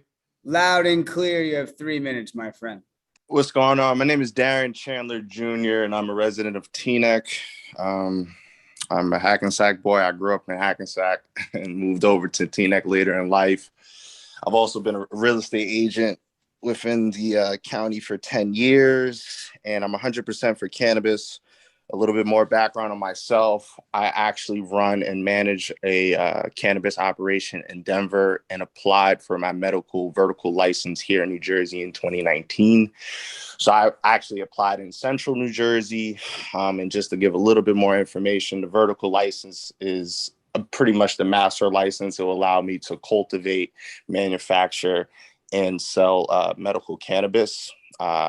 Just a little bit of background. Also, the way the state is set up is the medical operators currently will be the first people to sell recreational cannabis. So I have tons of experience in this area. I had the pleasure of sitting down with the subcommittee. I reached out to them myself. I wanted to lend my experience, my expertise, and being a resident of Teaneck, I wanted to help as much as I could. I'm Black, I'm an African American, so, you know, I have a different fight in this industry. So again, I wanted to lend my expertise in the space. I think from listening to everyone's comments during this meeting, the number one thing is transparency has been coming up. I think in any type of business, especially this, transparency with the residents is number one. And I think education is also going to be a huge factor into pretty much bringing this industry into the town. To speak on the brother Conway, also the sentiment that, you know, I always say you want to be on the right side of history on this.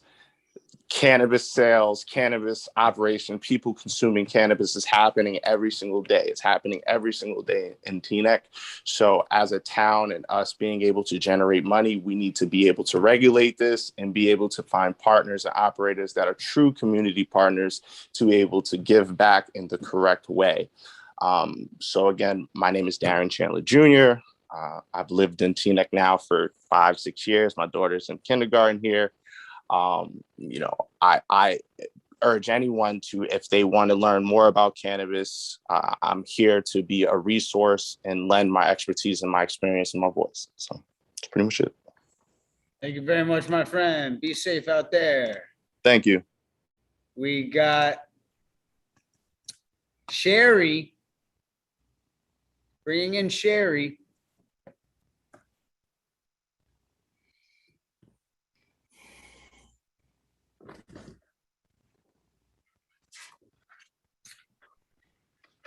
Cherry, I hope I'm pronouncing your name right. Feel free to correct me. Sherry, you muted. Yeah, hi. My name is Jeff Rue. I guess Sherry is my wife. I guess the phone is under her name. Sorry. You have 3 minutes, Jeff. Okay, how are you? My name is Jeff Rue. I have a business in Teaneck. Lived in Fort Lee all my life. You know, I wrestled and played football. So you can see all the injuries in my knees and my back. And I was really against, you know, going for surgery. So you mentioned it, I've done everything. Chiropractor, you know, sticking needles, you know, all over throughout my body, my head, every medicine and painkiller you could think of, which I didn't want to be hooked on, which, you know, at one point I was. And the only thing I could tell you personally that saved my life, and not to be a drug addict or so forth, was medicinal.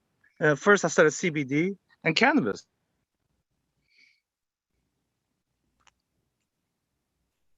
Hello? Yeah, you muted yourself for a second there, Jeff. I paused your time. Sorry about that. All good. You can hear me now? Yes. Okay, so my wife, you know, having, you know, severe arthritis, and you know, after 2 kids, C-sections, you know, on and on, rheumatitis and arthritis, on and on. She was stuck, you know, really hooked on the painkiller, and I really looked into this, and you know, lo and behold, I mean, this cannabis, you know, CBD oil plus cannabis oil was the only thing that really, you know, helped my wife to get off the painkillers, which was killing her liver and kidneys. And having a business, you know, Teaneck for around 4 years, lived in Fort Lee all my life, I'm definitely for this. Not only that, you know, having retail at Teaneck, you know, of course, utilizing the local, you know, police, you know, that will help with the police department, you know, hiring them for security, utilizing the local, the taxes, helping the, you know, the school, as well as transparency, 100%, of course. It has to be. And, you know, having a dispensary, again, transparency really, and helping out the public, as well as education, the stigma regarding the marijuana, growing up with it, everyone's, again, I shouldn't say everyone, but, again, a lot of people use it right now, like cigarettes and so forth. So I'm really for it. And I'm hoping that, we'll have more education, transparency amongst the public, as well as the mayor and the councilman and the councilwoman. And there's so much education and there's so much scientific behind. So either way, I'm hoping the public will really research as the time and effort that I put in, how much I studied into the medicinal regarding the marijuana.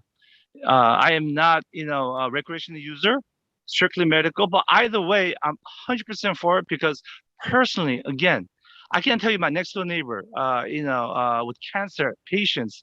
I had a good friend who had breast cancer, survivor, with all the pain that she went through with chemotherapy. Again, she tried from A to Z, painkiller you could imagine. Nothing worked. Again, she was getting hooked on the painkiller. So she moved out to California. Jeff, my friend, I apologize. Your 3 minutes was up. All right, Doug, we've pretty much exhausted the time here for this hearing, and it's pretty much, we've heard pros and cons on both. So if there's anybody left in the queue, they can certainly send in their comments to you. Okay. I see two other hands, Mayor, and like the mayor just said, feel free to send an email to clerk@tnecnj.gov, and I will be sure that your comments get directly into the minutes. Okay. I'll entertain a motion to move forward. Motion Schwartz. Second. What was that motion? I'm sorry. The motion is for moving ordinance number 28, 29, and 30, 2021. And now I heard a first from Deputy Mayor Schwartz, a second from Councilman Gahn. Okay. Mayor, I will run down the roll. Councilman Rami Rice. Can we answer? We still have some of discussion. Okay. Discussion on the motion, I believe, is next. My fault. We want to have discussion? Thank you, Councilman Kaplan. Yes. Okay. Councilman Kaplan. I'm fine letting someone else go first, Mr. Mayor? unless you insist. Thank you, Mr. Mayor. Just so residents know, there will be a buffer zone on Alfred Avenue, and this council has been discussing the cannabis subject for a number of years, even before I was a member. And on November 3rd, 2020, Election Day, 10,653 residents of Teaneck voted for a constitutional amendment to legalize marijuana. Only 3,979 residents in Teaneck voted against that measure. So by an overwhelming margin at the ballot box, the residents of our hometown have said that they want cannabis to be legalized, and that is where we are taking our direction from. Also, please bear in mind that there is a council subcommittee on cannabis of which I am a member, and that subcommittee has met numerous times over the past few months to craft this ordinance, which is both fair and reasonable. So I just want to say that I support this ordinance 100%, Mr. Mayor. Thank you. Councilmember Organ. I just wanted to answer some of the questions and the points people brought up. So to Ms. Burns, the residential zone are only lots 1 and 2 where the development will be. Then lot 3 is a 300-foot buffer. Lots 4 through 9 would only be eligible for cannabis. To Mr. Veach, the state, we voted to legalize marijuana, not to decriminalize it. And again, that vote in Teaneck alone was over 10,000 to 3,973. To Ms. Silverberg, cannabis is here and it's being purchased. It's just not being purchased legally, which brings us to Ms. Goldberg and Mr. Rue. There's a huge stigma about cannabis now because it's not legal. And as a pharmacist, I have seen people addicted to opioids, people who opioids have stopped working for them, have destroyed them, and they actually do very well with cannabis in its place. But to get medicinal cannabis is not as easy as you would think. It's not as local as you would think. And so to be able to buy cannabis, recreational cannabis, if you need it, will help take the stigma away from people who feel like Mr. Rue, that they're being called a drug addict. And I don't use cannabis. I like my glass of red wine, but I have spoken to so many people where cannabis has been life-changing. I've gone into stores. The stigma of the store being like a liquor store is completely false. These stores have security. No one under 21 is allowed in. They're pristine inside. And the tax benefit to the town is 1% to 2% per transaction. That $1,000 is just the fee to the registration fee, but 1% to 2% per transaction would translate into millions of dollars for the town. To Mr. Martindale and Mr. Chandler and Mr. Campbell, maybe we do set up a forum now where you answer questions. I know we've met with each of you, and I agree. I think the biggest problem is that people are naive about cannabis. They don't actually understand, or they feel there's a stigma. To Mr. Rose, I think the out-of-town traffic is actually a benefit. I think Route 4 is a benefit. And there would be security. It's part of the ordinance and it's a requirement. And just to keep in mind, we've got grant money to pave Alfred Avenue. Tonight, we're introducing an ordinance to not to allow commercial vehicles to park there overnight. So we are fixing up that area between the new development and hopefully an establishment there down the road, and finally paving that road and getting rid of the trucks that use it as a truck stop. In my opinion, this can only benefit the Alfred Avenue area. That's it. That's what I've got. Councilman Kaplan and then Councilmember Rice.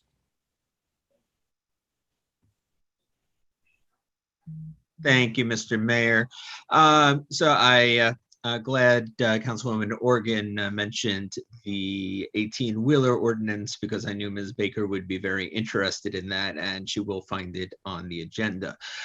If you want to buy cannabis today, you do not need to wait for this ordinance. Cannabis is sold today in Teaneck. Our police tell us this when they send us the information on what they do. In fact, the decision on whether to sell it here is not a decision we will have an opportunity to decide as a council. The decision we have before us is whether or not the seller is going to be a licensed proprietor with adequate safeguards or someone else. Now, people have mentioned the issue of gateway drugs as saying some people started with cannabis. This is absolutely true. In fact, part of the problem with illegal sales is that when the bastard selling the cannabis has MDMA or heroin or Vicodin or something else in his pockets, they can open the gate and let you through there. But I really want some of those that are opposed here to travel up to Massachusetts. Go with your fears and with your apprehensions and see if you come back home with them. Go take a look at what the legal markets have done. Take a look at how they contribute to the communities around them. As a more general issue, I want to touch on the drug war, because for decades, we fought both sides of the drug war. Market forces fueled by Americans purchasing illegal drugs went up against and quite handily overpowered the might of the United States of America. What we want to do here, and the people in New Jersey have voted for, is to use those market forces to help destroy illegal sales. And we should be clear. There's a reason no one creates a Chinese restaurant next to another Chinese restaurant unless you want it to go out of business. You know, our initial area is limited. And for that reason, coupled with the fact that the state's not creating many licenses initially, we didn't need to include limits. That's not always going to be the case. Eventually, if we move beyond this area to other sections of town, that indeed will change. And that should start with public meetings and forums. And if the people attending are similar similar to the ones that have reached out to me as I'm walking down the street or reached out to meet with the subcommittee? Well, I think you're going to be in for a big surprise as to how many people are in favor, because it wasn't a coincidence that so many people, 10,000 in Teaneck alone, voted in favor of not just decriminalization. That wasn't the question on the ballot. The question on the ballot was whether or not there should be markets. I encourage you to take a look at what that question actually said. It's right here. Do you approve of amending the Constitution? The state commission created to oversee the state's medical cannabis program would also oversee personal use cannabis markets. That is a big deal. And take a look at what the market forces are doing. This is the Washington Post this week. Legal marijuana has become easier to access in the US than Mexico, so people are bringing it there. Their Mexican president is so worried about the issues of employment that he's wondering what to do with American cannabis flowing into Mexico. This is a very big step as far as market forces go. Now, one other thing I really want to mention, as Mr. Martindale said, alcohol is far more dangerous in terms of societal effects. As an avid consumer of history, I took a deep dive into what it looked like here in Teaneck when we got rid of alcohol prohibition. I'll spare you most of it, but I will say that you'd be shocked at a lot of the similarities. At TeaneckToday.com, I blogged year by year about what it looked like under prohibition of alcohol. I encourage you to take a look. The regular Democratic Organization of Teaneck, which today is TDMC, came out against alcohol prohibition ending then too. Some of the issues here raised were very important. I can't think of a more important issue than jobs or driving, where issues such as testing for sobriety. I spoke to the superintendent of our schools about that issue. That issue already exists. And what he said was, you know, we could test for alcohol, but what about Vicodin, heroin, or of course, cannabis? You know, if a teacher, God forbid, came to class stoned, and that has not happened, by the way, but, you know, he said if it did, Superintendent Irving assured us that there are processes and procedures that are currently in place to deal with those kinds of circumstances, and the same policies and procedures would cover cannabis. So I really appreciate the reason that people have given for coming out, and I don't want to minimize those worries, but I do want to assure you that there are answers to those worries. And finally, you know, as Councilwoman Organ mentioned, this isn't our final set of rules. We have a license requirement here, and that purpose is not, as some has mentioned, to choose winners and losers. The purpose is to ensure that the letter and spirit of the way we expect these stores to operate is adhered to appropriately. And as the state finalizes those rules, we will likely have many fora and speak to the public and updates on those rules. Thank you, Mr. Mayor. Councilmember Rice, you had. Yes, thank you, Mr. Mayor. As was noted, 10,000 plus residents voted in Teaneck to legalize the market for marijuana, but not necessarily to have it in their backyard. It would have been nice to hear from some of these community committee members, because while this committee has been meeting, we haven't seen any minutes, any notes, or any background as to who was involved. And obviously from just this one opportunity for the community to engage, there's lots of input. And it would have been nice to have all of those people engage in a conversation. The other concern, it was mentioned even from an attorney, about the, as actually a criminal defense attorney, for all those who are still paying their criminalized price. You know, they are still paying that price while others are poised to make millions. And the legislative piece for me just still hasn't caught up with those who are poised to make millions on Tuesday when it was legal, when those who were caught up on Monday are still in jail or criminalized. And I still would like to see that legislation take place, even though that decriminalization is still awaiting. I agree that we need to proceed cautiously. And I think that it's very important. I wonder, have we had any conversations with Englewood? Alfred Avenue borders Englewood. Has there been any conversation as to how their community may be impacted? And I believe we had early conversations back in February. And the conversations then were, we were not interested in opting in because God forbid we opt in, then all the local traffic will be coming to our community, especially when other towns, Englewood, Bergenfield, all other local municipalities are opting out. Clearly, we will be the place where people are attracted to. Again, because this was voted on, I think that it's something that is coming, but I would love to see much more communication. I don't feel that there's an urgency. I would love to see us to opt out at this point in time, and just be able to watch the industry develop, and then armed with more information and knowledge from other communities that have opted in, that we would be making a better informed decision, better regulations. We know that there is DWI opportunities for alcohol, as was mentioned, but what current regulation, what current laws, what current apparatus does our police department have to follow up with people who are driving while under the influence of marijuana? So again, I would love to see us be able to opt out at this time. I'm sure I'll be outnumbered, but I just wanted to voice my opinion. Mr. Mayor? Deputy Mayor Schwartz. Yes, I'm going to address two issues. One, as it relates to Alfred Avenue, in terms of the development, the pilot, this is a great incentive that TNIC is offering for someone to come in and revitalize a vacant lot that's been a vacant office building for over 20 years. I've been in the building, I've been to the site dozens and dozens of times. I've walked the area. I used to be inside GraphNet when it was an occupied office building. This is a good deal for TNIC. This is a deal I'm excited about, just like our other apartment buildings, which have yielded maximum revenue in minimal traffic.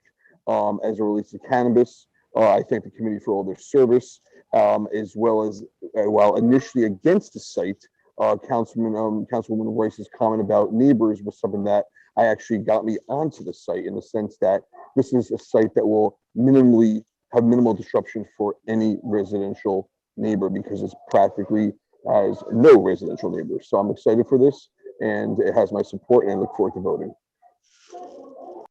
Okay. I just have a question with regard to the second ordinance about the pilot, the construction. Is there a reason why we couldn't have increased the pilot percentage, and why that revenue is so low? As Mr. Schwartz mentioned, the revenue that becomes available as of these is very attractive, but why this pilot interest was so low? Yes, this was a subzoning committee went back and forth with the developer on that, and that is why we recommended that this ordinance be drafted based on the tens of millions of dollars that the developer will be putting into a rather abandoned area of Teaneck, and the fact that it's completely not proven. As such, it was declared an area in need of redevelopment, and as such, that was the back and forth for months now. If you look for when we originally started discussing this property, and that is the number that the subzoning committee is recommending to the council. Can you remind me, Deputy Mayor Schwartz, how many years the council has been trying to get something going on Alfred Avenue residential? Sure, I can't speak on behalf of that because it's been longer than I've been on the council. That being said, the developer originally was willing to pay us more if we reduced the amount of on-site affordable housing. We are 42 on-site affordable housing units. That is a significant financial expense to the developer, which of course weighs us down, but something that we were adamant and insisted and stick to. And as a result, we as a township are doing our civic and our moral duty by demanding and insisting on on-site affordable housing, and that comes at that price, and that price is the pilot. Can I just ask Councilman Schwartz, since you're on the committee, and just to reiterate for the sake of the public, that the pilot does not preclude us from having resources available to our public education through schools, correct? Absolutely not. The comments made to that are completely false. This is a pilot. This is all to follow with the state, and every measurement that took place, every law that's been followed as it relates to the pilot, and it's nothing new, nothing any other town didn't do, nothing we don't have in our other pilots, and there's no harm done to any service or any financial hit at all. Okay, everybody good? Okay, so we have a motion on the floor, and it has been seconded to move ordinance number 28, 29, and 30, 2021. Doug, if you could call the roll, please. Yes, sir. Mayor, we have Councilwoman Rami Rice. No, No on all three? actually, yes on the third, but no on the first two.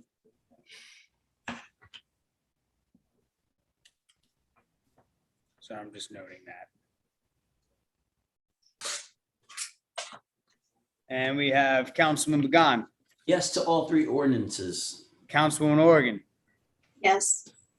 Councilman Kaplan, Yes. Deputy Mayor Schwartz, Yes to the continued success of Teaneck, New Jersey. Mayor Dunleavy. Yes. And Ordinance just is to be adopted. clear, the first one is the salary range for our professionals, correct? That's what you wanted to vote against? Thank you, Councilman, because I was actually just trying to find the correct numbers. I wanted to vote yes on that one and no on the latter two. All good, recorded. No on 29 and 30. Thank you, Doug. No problem. hope it- Ordinances are adopted. Thank you, Okay. Councilman Kaplan. Publications heading out tomorrow. All right, we'll now open the meeting to good and welfare. You'll have 3 minutes to speak on everything and anything you want. Doug will bring you in and, excuse me, we'll get started. Awesome. So again, this is the good and welfare portion of the meeting where you are welcome to speak on any matter that is on your mind. You are limited to 3 minutes. However, if you cannot fit your comments in the 3-minute portion, feel free to email me, your township clerk, Doug Roussillon, at clerk@teanecknj.gov, and I will make sure that your comments get copy and pasted into the minutes verbatim. And without further ado, we'll bring in our first caller. And the first hand we saw up was Miss Hillary Goldberg.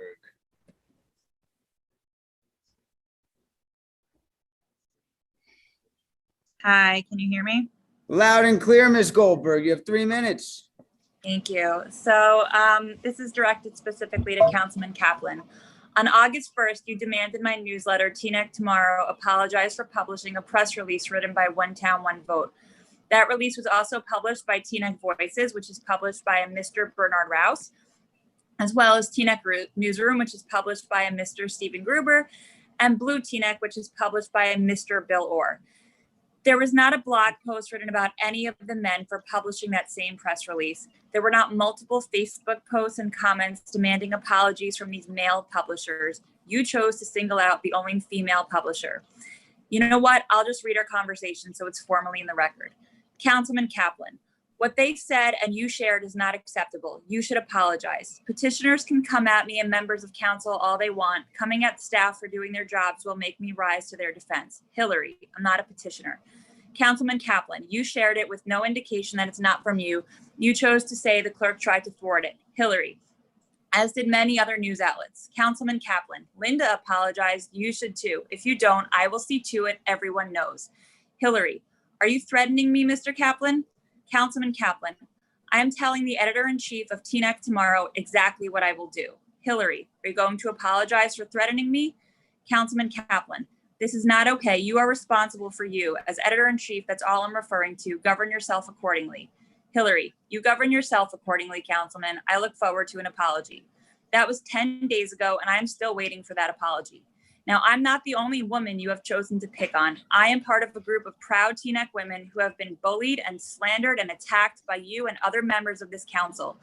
These women include Laverne Lightburn, Allison Davis, Bettina Hempel, Councilman Jervon Romney Rice, Board of Ed Trustee Victoria Fisher, Alexandra Soriano Taveras, Natasha Pinnell, Board of Ed Trustee Linda Burns, Senator Loretta Weinberg, Debbie Eliyahu, Dr. Barbara Leigh Toffler, Sandy Silverberg, former Board of Ed Trustee Claire Williams, Lorraine Chabursky, Daniela Notkin, Deanne Ip, Erin Karp, Gina Gersberg, Angela Barker, Chandra Young, Denise Belcher, and Margot Fisher. Those are just the ones that I know about, and I'm speaking for myself and in support of my sisters. We've had enough of the double standards, enough of the talking down to us, enough of the blasting us in your blog or Facebook group, or worse, in Councilman Schwartz's newspaper. We've had enough of your demands, enough of your mansplaining. Tonight, Councilman, we demand an apology of you. If history is any indicator, I look forward to being attacked by Councilman Kaplan and his remarks. To the rest of the council, your silence is heard. Thank you. Thank you, Ms. Goldberg. We will bank your 15 seconds. Bringing in Howard Rose.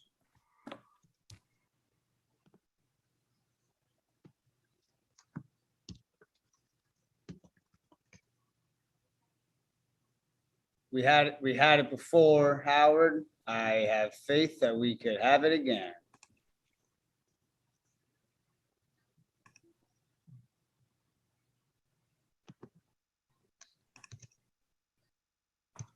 Try to unmute yourself there, Howard. Start your video. There he is.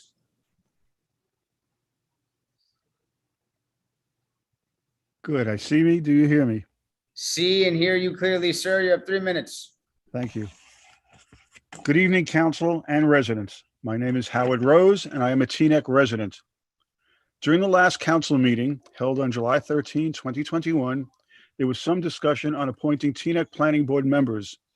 At that time, Council Member Javon Romney Rice asked what happened to Howard Rose, and Deputy Mayor Mark Schwartz made the passing reference, "I do want to thank Howard Rose for his service." I'd like to quickly address the basis for both statements. After well over a decade and a half as a volunteer member on Teaneck's Planning Board, I have not been reappointed to the position by the town council. The council provided no formal notice to me and no official recognition for the service that has been provided. I respect the right of council to determine who is appointed to the planning board, but I am disappointed by the council in many aspects regarding this. I am proud to have served on the Teaneck Planning Board from 2004 to 2021 with dedication, courtesy, and integrity. During those years, I have had the opportunity to work with many board members, including several with great insight and distinction, such as Ned Goldman, James Kinlock, and Denise Belcher. I now look forward as a community member to be continuing my advocacy on behalf of Teaneck's best interests. Thank you. Thank you, Howard. Oh, sorry, I hit the wrong button, Howard. I put you in the spotlight. My fault. Well, then. Sorry, Howard. Gail Gordon.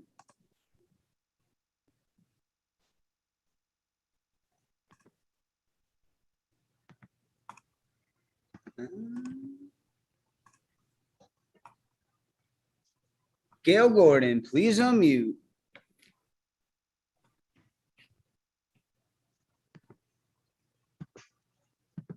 Can you hear me? Loud and clear, Gail Gordon. You have 3 minutes. I live in Northeast Teaneck, and as such, I often drive down Teaneck Road. And for years, I've passed what I thought was a fire station. I saw firemen cleaning and polishing a truck or the trucks that are there. It made me feel safe that I live so close to the fire station. But now I found out that there is no fire engine station at 1231 Teaneck Road. Department headquarters is located there, and there is a ladder truck. But there is no engine that has water and that could extinguish a fire. The fire engine that was located there was disbanded. The closest fire station to the northeast is the one on Windsor Road. Think of those who live near the armory. If a fire started in the residence there, most likely it would be a significant damage. The response to a fire is not simply the time it takes to get from the station to the fire. It takes time to get the alert from the county, do final preparations, and leave the station. Council members, why did this happen? Was there any consideration given to the safety of those who live in the Northeast? Would this be acceptable to you and your families? When were residents notified that the fire engine would be disbanded? And I'm not talking about the firehouse, I'm talking about the fire engine. Was it discussed at a council meeting to ensure that residents could respond? Were there no responses from the community? I'm frightened. I hope that those who move into the high rises that are located in the Northeast are informed of the distance to the closest fire engine. I hope that the planning board and the Board of Adjustment take this into consideration when they are reviewing development applications. This is a serious, serious matter and something that must be done quickly so that Northeast residents can feel safe in their own community. And I hope that the township manager can tell us that there is a fire engine there and that in that location, and that we are safe. And it's not just a ladder company, that it's a full fire station with a fire engine. And I'll be very glad to hear that, and I'll be very glad that I am wrong. Thank you. Thank you, Gail Gordon.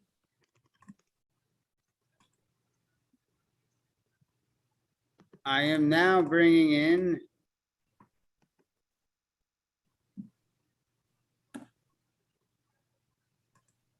Tanya Spry.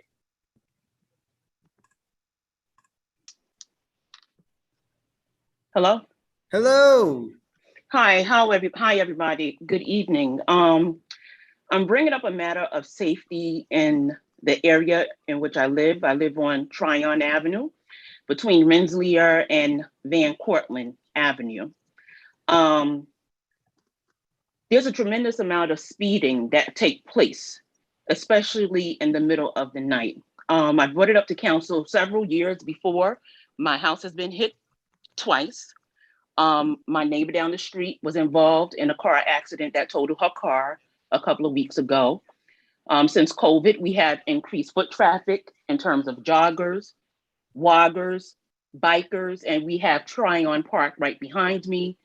And a lot of children cross Tryon Avenue to get to the park. So that becomes a safety concern. I not only come to you with concerns, but possible solutions. So one thing to consider is to install rumble strips on Tryon Avenue to kind of slow down the traffic coming from Inglewood to Teaneck and vice versa. Also, another possibility is to put four-way stop signs on the corner of not only Tryon and Rensselaer, coming out of Rensselaer, going into Hargreaves, but coming up and down Tryon Avenue, because there is no stop sign. Cars coming from Inglewood or going towards Inglewood see it as a straight shot and they just gun it, okay? Another suggestion is to put a standing electronic meter that kind of gently remind our drivers that we are in a 25-mile-per-hour zone, something similar to one that is on Palisade Avenue in the, I believe that's the Pagoda section of Palisade Avenue down the street there. And that's all I have. Those are my concerns. Thank you. Thank you, Tanya.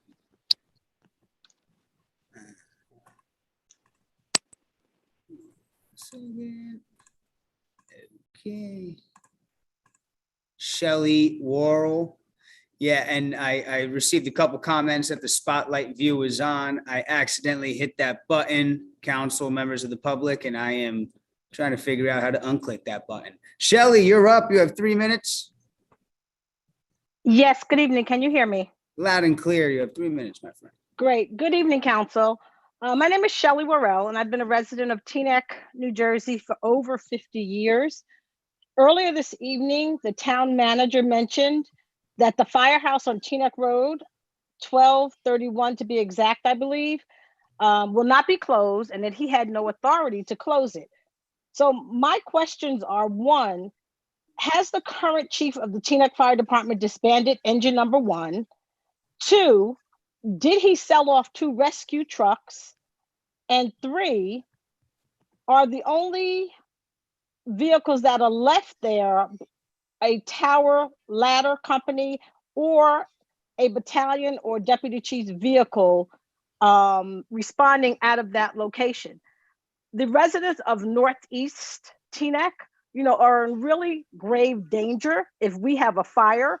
So we really need to know what's going on with that fire station, whether it's being closed totally or whether there are limited number of vehicles coming from that firehouse. My house in particular sits far back off of a road. The nearest fire hydrant is 5 houses away from me in both directions. So I'm really concerned. I have little children in my house. I have a grown child in my house. I have pets in my house, and I have myself in my house. So I think as taxpayers, we deserve the same kind of safety as every other section of Teaneck. Thank you.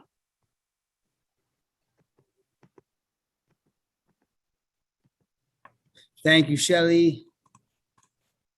I'm now bringing in Sandy Silverberg.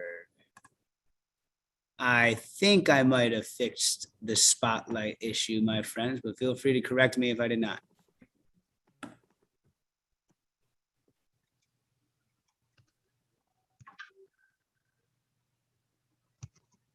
Sandy Silverberg, please unmute.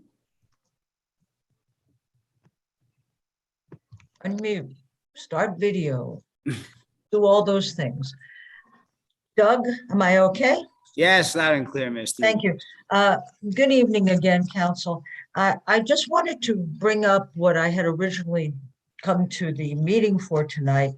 I want to thank any of you and of course the town manager who are working in this ever-changing landscape to ensure our safety vis-a-vis COVID and the variants, and of course the next one after Delta has already arrived.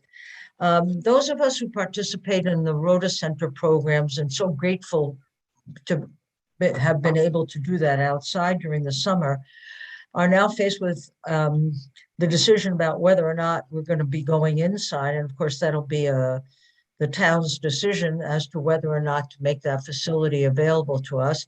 I hope that people can exercise the following kind of choice: that in order to be a participant in any of the senior programs, you must be able to show proof of vaccination or a rapid test that's no older than 72 hours. It's a choice. I don't have to go to the senior center. That's something I would like to choose to do if it becomes available. And I'd like to see it under those kinds of strict protocols. A lot of us, again, grateful to the town for having made an effort. Our vaccines are a good 6 months old. And it starts to be when you are older and at risk, at higher risk and suppressed immune systems, starts to be serious business as to whether or not we still have a level of protection that we might have had. So in lieu of just being required to wear masks, I think masks, of course, have to be mandatory. I think providing proof of vaccination is a choice that I can do in order to participate, or a choice that I don't do until I have to wait until spring to participate again. Thank you very much. Thank you, Sandy.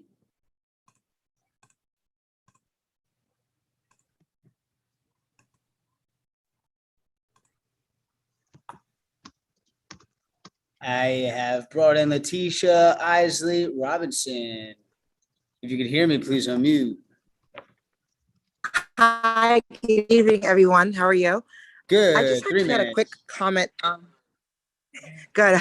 I just had a quick comment to ask about hearing all the comments about the developments, and then the cannabis, and as well as to the apartment complex on the Alfred Ave section. So my first concern is I got the understanding that the Alfred Ave section is the only section you guys are going to be allowing cannabis to be housed in terms of business establishments. And that, so I just want to confirm that's a yes or a no. Like they're not allowed to be on Cedar Lane or Teaneck Road or Queen Anne Road or anything like that. Only in the Alfred Ave section. Did I get that information correct? And then the guy, you want to answer that real quick? I certainly don't have the answer, okay, Letitia, but that's I'm fine. just detailing that typically good and welfare, it's not a I pause your time. It's really not a dialogue. You pose questions to council and they'll address them once the public's done. Okay. All right. Thank you. And then my next thing is, I'm, like I said, I'm new to getting onto the town meetings, but my concern and question is because I am in the area of the Alfred Ave section. I'm in the country club, which is just down the street. And there's already a high traffic and fluctuation over here.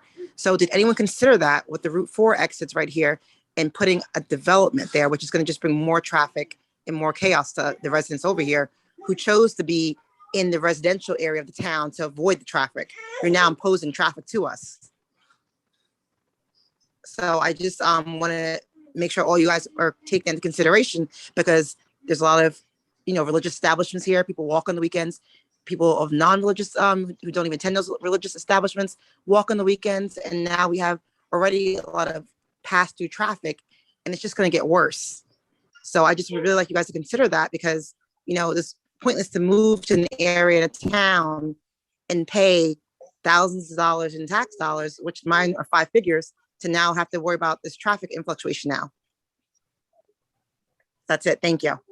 Thank you so much, Letitia, and welcome to our town council meetings. I am now bringing in Mr. James Veach.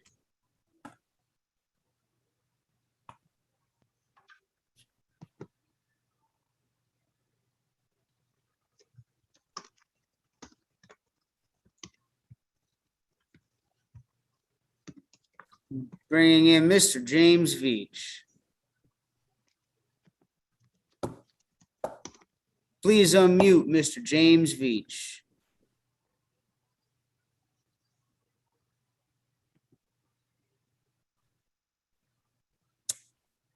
Mr. James Veach, please unmute. Going once, going twice.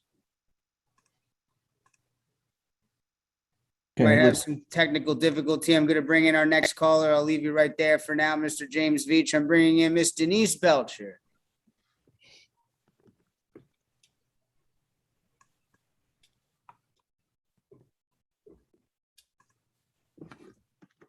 Hello, Ms. Belcher, can you hear me?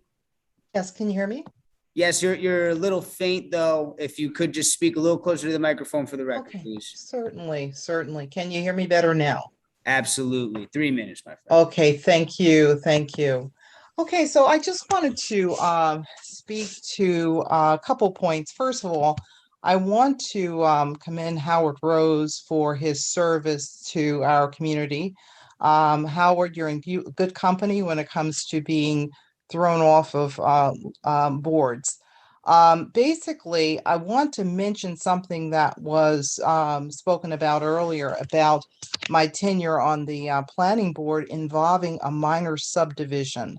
And I just want the record to be made straight that Howard Rose and myself were not the only 2 people that voted on that minor subdivision. It passed simply because of the majority of the planning board in attendance voted in favor of it. So that's how it works. I want to also mention that I believe Kaplan had said something pretty interesting. He mentioned philosophy and the selection of who the council chooses to sit on boards. And I want to just underscore one thing, and that is your philosophy in picking and choosing members to sit on these statutory land boards clearly has been pretty much a recipe for litigation, in particular for the planning board and the Board of Adjustment. A case in point is the Haluba development. Folks that you chose and you voted for, that you pretty much placed on these boards, made a decision to approve a site plan that was designed to segregate affordable housing. That was litigated, and the planning board had to recant that. So that's a representation of who you're choosing to sit on these planning board, on the planning board and the Board of Adjustment. So just understand one thing, that people don't think like you, even though that's one of the, I guess, the prerequisites that you have when it comes to people sitting on these boards. People don't think like you.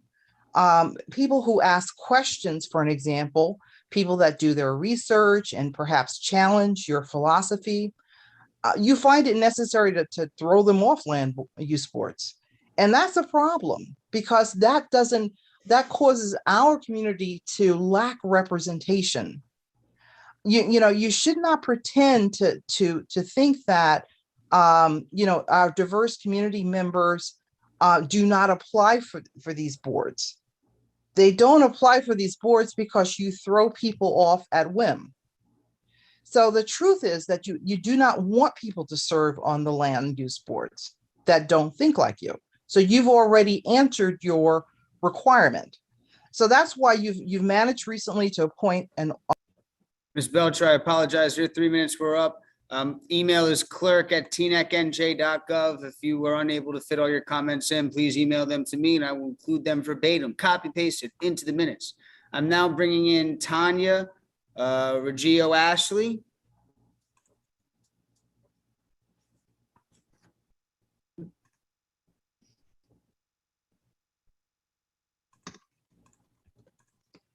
Hello, Tanya, please unmute.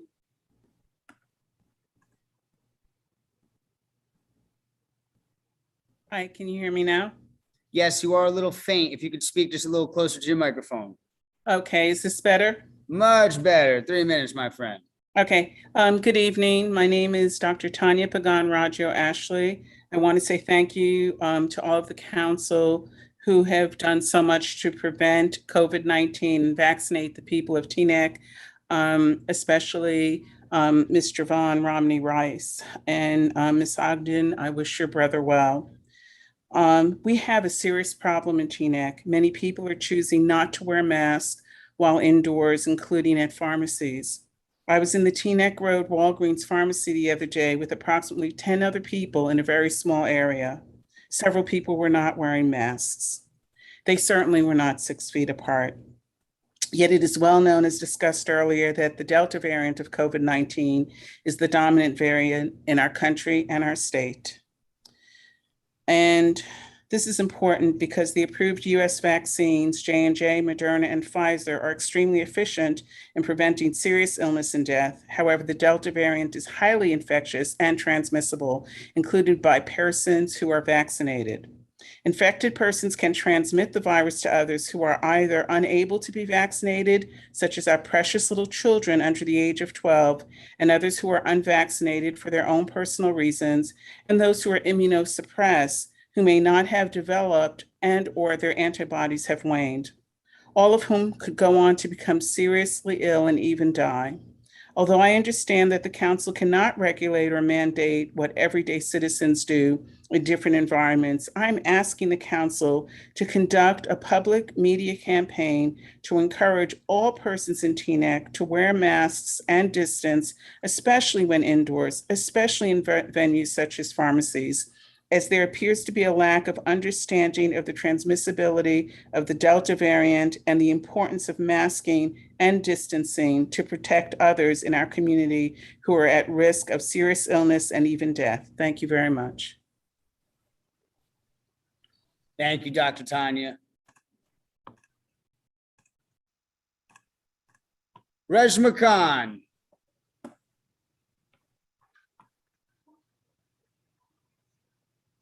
Hey, good evening, folks. Can you hear me? Loud and clear, Reshma. You have 3 minutes. This is Reshma Khan from the very popular One Town, One Vote initiative. And I have some comments and questions for our council members tonight. As you know, on July 9th, we submitted 1,400 signatures. Mr. Doug Ruccion, you're a fine gentleman. We are friends.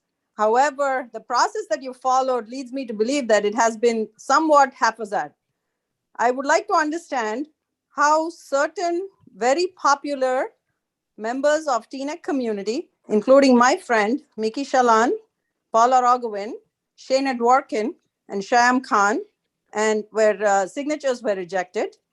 And I wonder if I know these people, how many more unknown signatures were rejected who had signed. So between you and our town attorney, Mr. Shahedian, it will be fantastic if I can find out what does the statute say about the process of verifying signatures. As you know, your office and Mr. Dean's office always aims to serve transparency.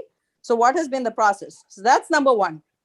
The second thing I'd like to inform the council is in the second drive, when we tried to collect more signatures, we worked hard, but we didn't have to work too hard. people were coming out to sign in droves. They were looking for us. So council members, this is a highly popular initiative around town. We raised 2,100 signatures in 10 days flat, unheard of in about 50 years of Teaneck history, based on some of the political strategists who advised me.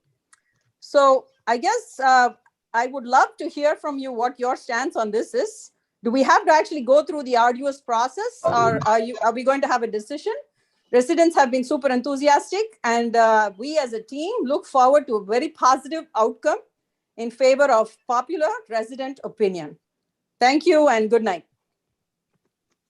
Oh, Reshma Khan, thank you so much. If anyone has any questions about the petition review, please feel free to reach out to myself, your clerk, Doug Roussillon, or your township attorney, John Shadanian, and we will happily address any questions you might have. Bringing in next, we have Sam DeFalco.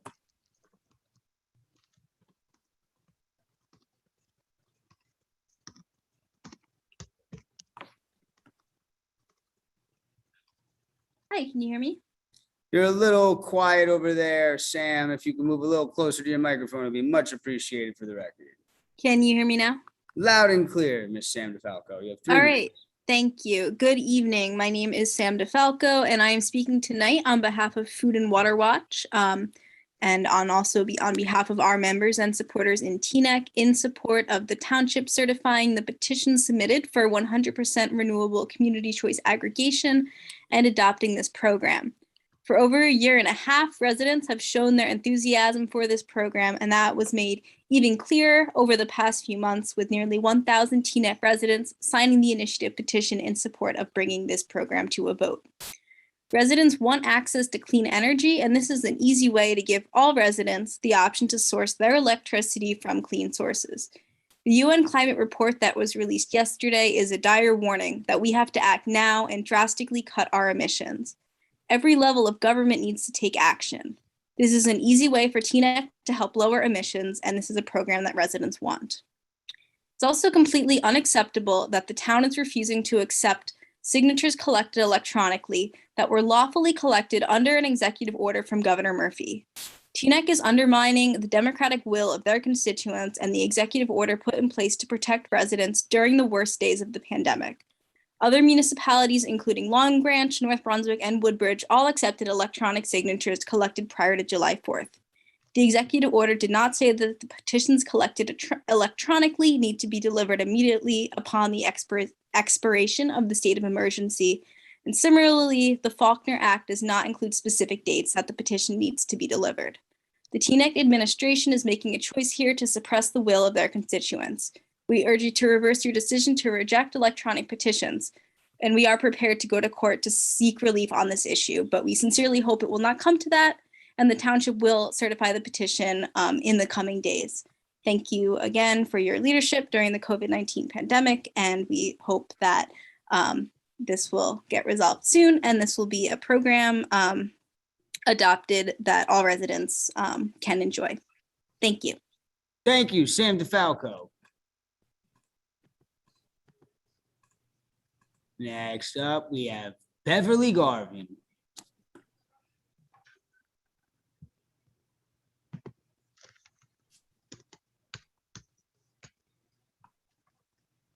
Hello. Hello, Beverly. You have 3 minutes. Okay, thank you. I am a resident on Tryon Avenue. I've lived here for over 50 years. And I am, as like Tanya said, we are both from Tryon Avenue, from Rensselaer to Van Cortlandt.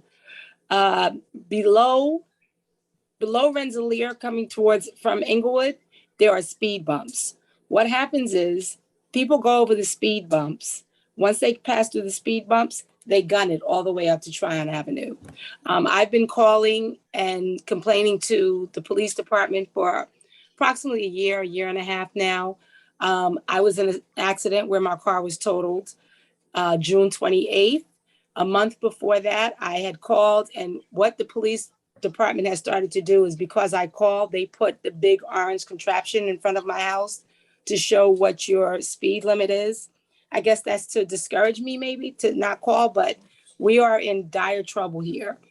I was literally making a left turn into my driveway, and someone was coming behind me so fast, they were either going to hit me or try to go around me. Unbeknownst to me, they tried to go around me, went up on two wheels. My car was totaled. And this was no more than 2 weeks that I sat in front of my house with an officer. When I did sit with the officer, he was there at 8 o'clock in the morning on a Wednesday and said, I've been sitting here for 45 minutes and I haven't seen that many people speeding. So I looked up the street and I said to him, do you think this person is speeding? He put on his goggles, his radar goggles, and he said, if that's what they're called, they're doing 39. Yeah, I guess that's speeding. And he let that person go. My question is, if that was in his town and we're in a 25-mile zone, 39, that's not acceptable. We're at the point on this street where we can't get out of our driveway. We can't get in. No one will slow down for us. We have senior citizens who have lived here for over 20 years. We have little kids. We have people jogging. It's a major, major problem. And where Tanya was recommending that we put a stop sign on Rensselaer coming from Tryon and Englewood, there's a bus stop right there. There's a bus stop where kids are right there. So what do we need to do to get help? That's my question. Thank you. Thank you very much, Beverly. I'm now bringing in Fatima.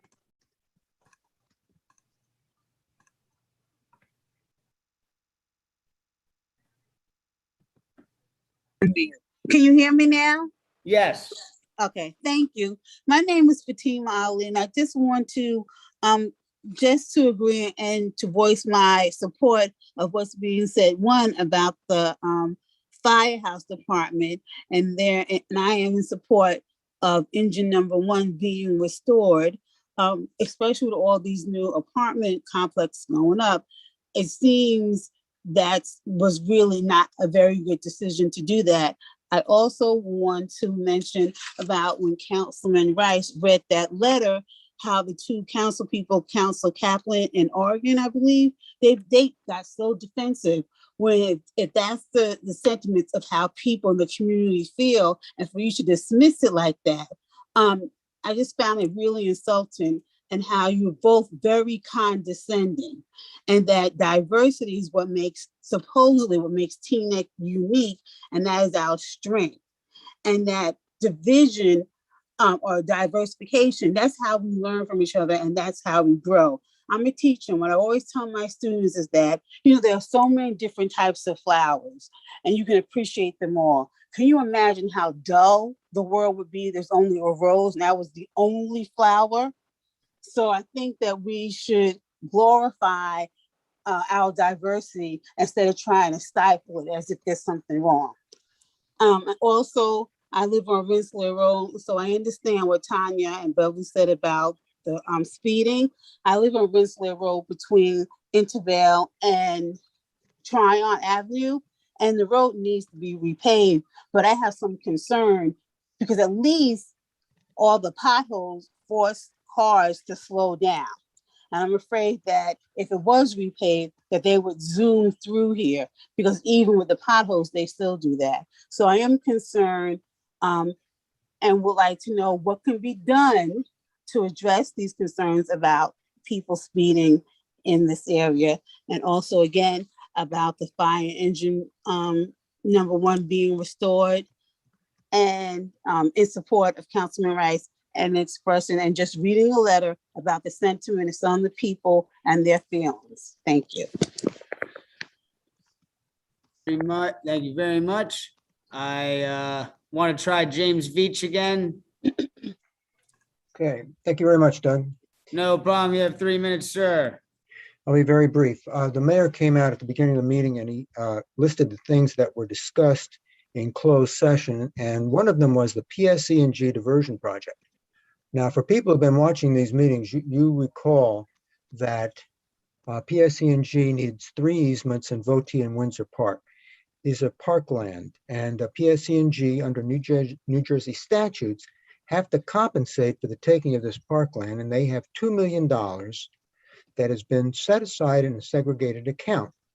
However, the township has to come up with 3.37 acres and add them to our parks to qualify for the $2 million under New Jersey law. We have less than 2 years to do this, probably about a year and 10 months now. I'm urging this council to open this process up to the residents, block associations, advisory boards, all of us. Tell us, what land are you looking at? You own 47 acres of undeveloped land, the township. Where are you going to get the 3.37 acres and add them to the parks? Now, you just heard that the Greenway Committee has 2 areas that they want added, and you're auctioning off land. According to this agenda, you're trying to auction against 0.6 acres over at Englewood Avenue and Spruce, within sight of Argonne Park. Open up the process and tell us where you're getting the 3.37 acres, because if you don't, you'll paint us in a corner like you did on 29-2021. You'll paint us in a corner again, and we'll lose the $2 million. Open it up, talk to us, listen to the residents. Thank you. Thank you, Mr. Veach. I'm now bringing in Cheryl Hall.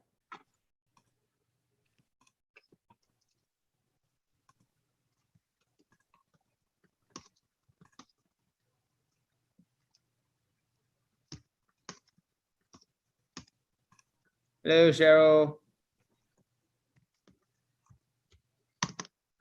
Hello, Cheryl. Can you hear me?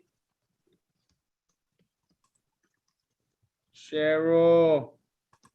Oh. Hello, Cheryl. Can you hear me?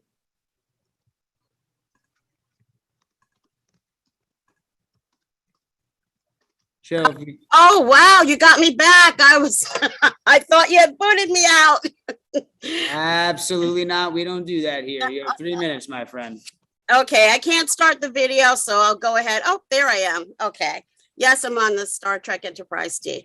Cheryl Hall, lifelong resident here of Teaneck. And I have a couple of things.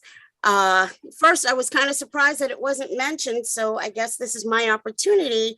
I think last week we had a wonderful turnout at Teaneck's National Night Out, and I want to commend Dean and all of his staff, and in particular Officer Powers for handling everything with grace and for helping me secure a table for the TDMC, the Teaneck Democratic Municipal Committee. So everything was beautiful, and I was really happy to see people, more people there than at 4th of July, actually. So it was a nice turnout, although I died a death of 1,000 mosquito bites in Voti Park.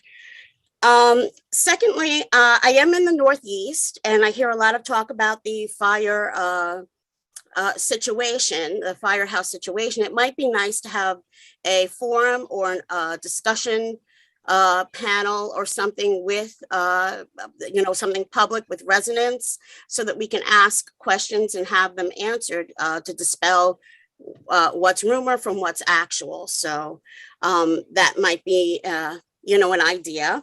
And thirdly, and most importantly, I'm here just to remind everyone of the email that I sent out last week regarding the Teaneck interfaith community's desire to take part in whatever the town is scheduling for the 20th commemoration of 9/11.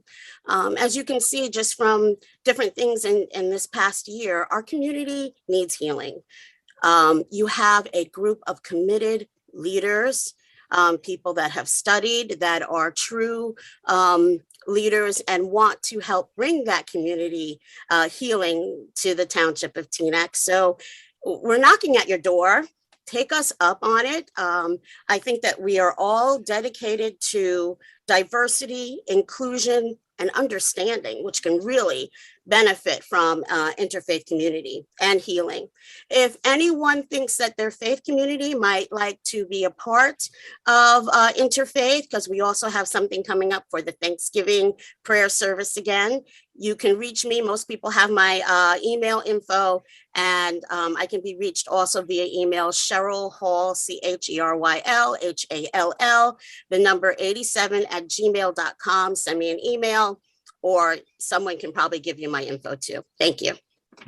Thank you so much, Cheryl. Great to hear from you. I am now bringing in Michelle Bivens.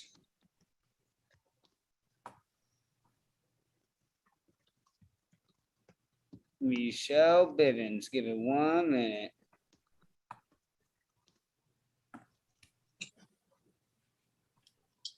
Hi, you may not be able to see me because I'm outside in the dark, but anyway, I just wanted to say I want to support Beverly Garvin and the members, my neighbors on Tryon Avenue. She showed me a video of the accident that occurred in July that hit her car, totaled her car. It was really serious. It looked like something out of an action movie. We've got to do something about the speeding on these highways, on these regular residential streets. So I suggest a stop sign or whatever they can do to make sure that everything is okay and that the residents are safe. Okay, that's all. Thank you very much. And I also had a great time at Teaneck Night Out. The TDMC, St. Anastasia Church, and Arbor Terrace. We were really representing, and you did a great job. Thank you. Thank you. Mr. Clerk, Mr. Mayor, I'd like to make a motion. We extend the meeting by 30 minutes. Second. You're muted, Mayor. Mr. Mayor, you're muted. We're going to make the motion at 11:10 because we started at 8:10. Sorry, I was unaware. I apologize. That's okay. Fair enough. Thank you, Michelle. Here we have Paula Rogovin.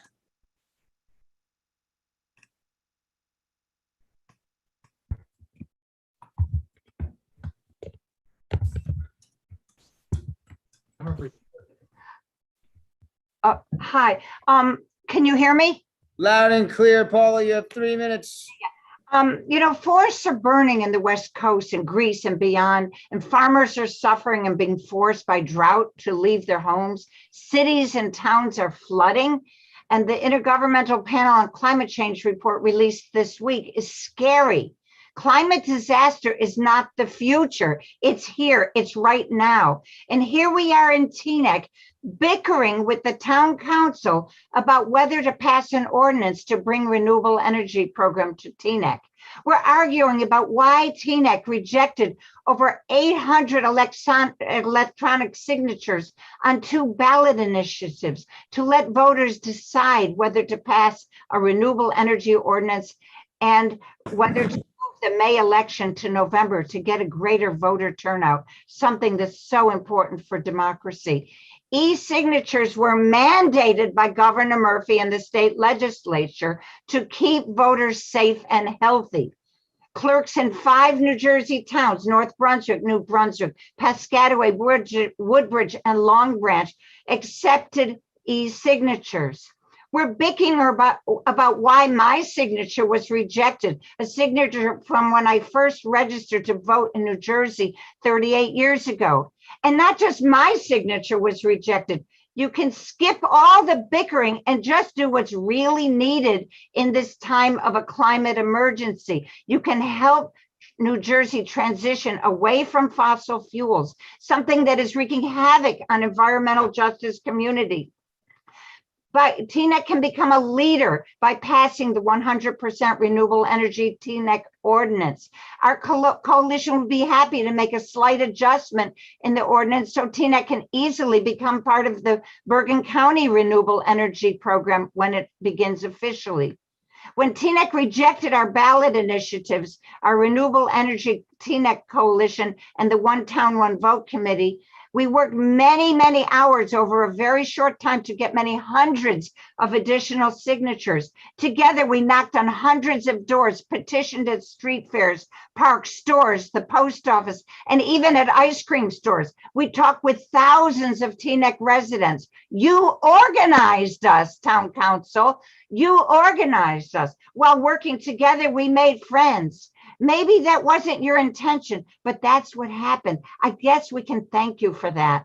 The fight for renewable energy, the fight for greater voter turnout are both very important. We want to work on those issues, but our fight right now is for democracy, for the basic right to place issues on the ballot for voters to decide. And it's for the right to work on these ballot initiatives during a deadly pandemic. A simple thing, a QR code to allow voters to participate in the democratic process, to be safe and healthy. I urge you to quit the big. Paul, I apologize. Your 3 minutes were up. You definitely have my email, miss. Feel free to send me an email and I will add all your comments into the minutes verbatim, copy and paste. Always a pleasure to hear from you. Next up, we have Laverne Lightburn.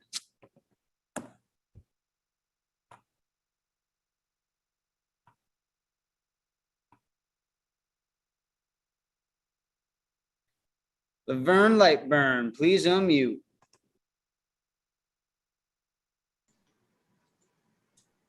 Hello? You're a little quiet there, Laverne. I apologize. Okay, hello, how are you?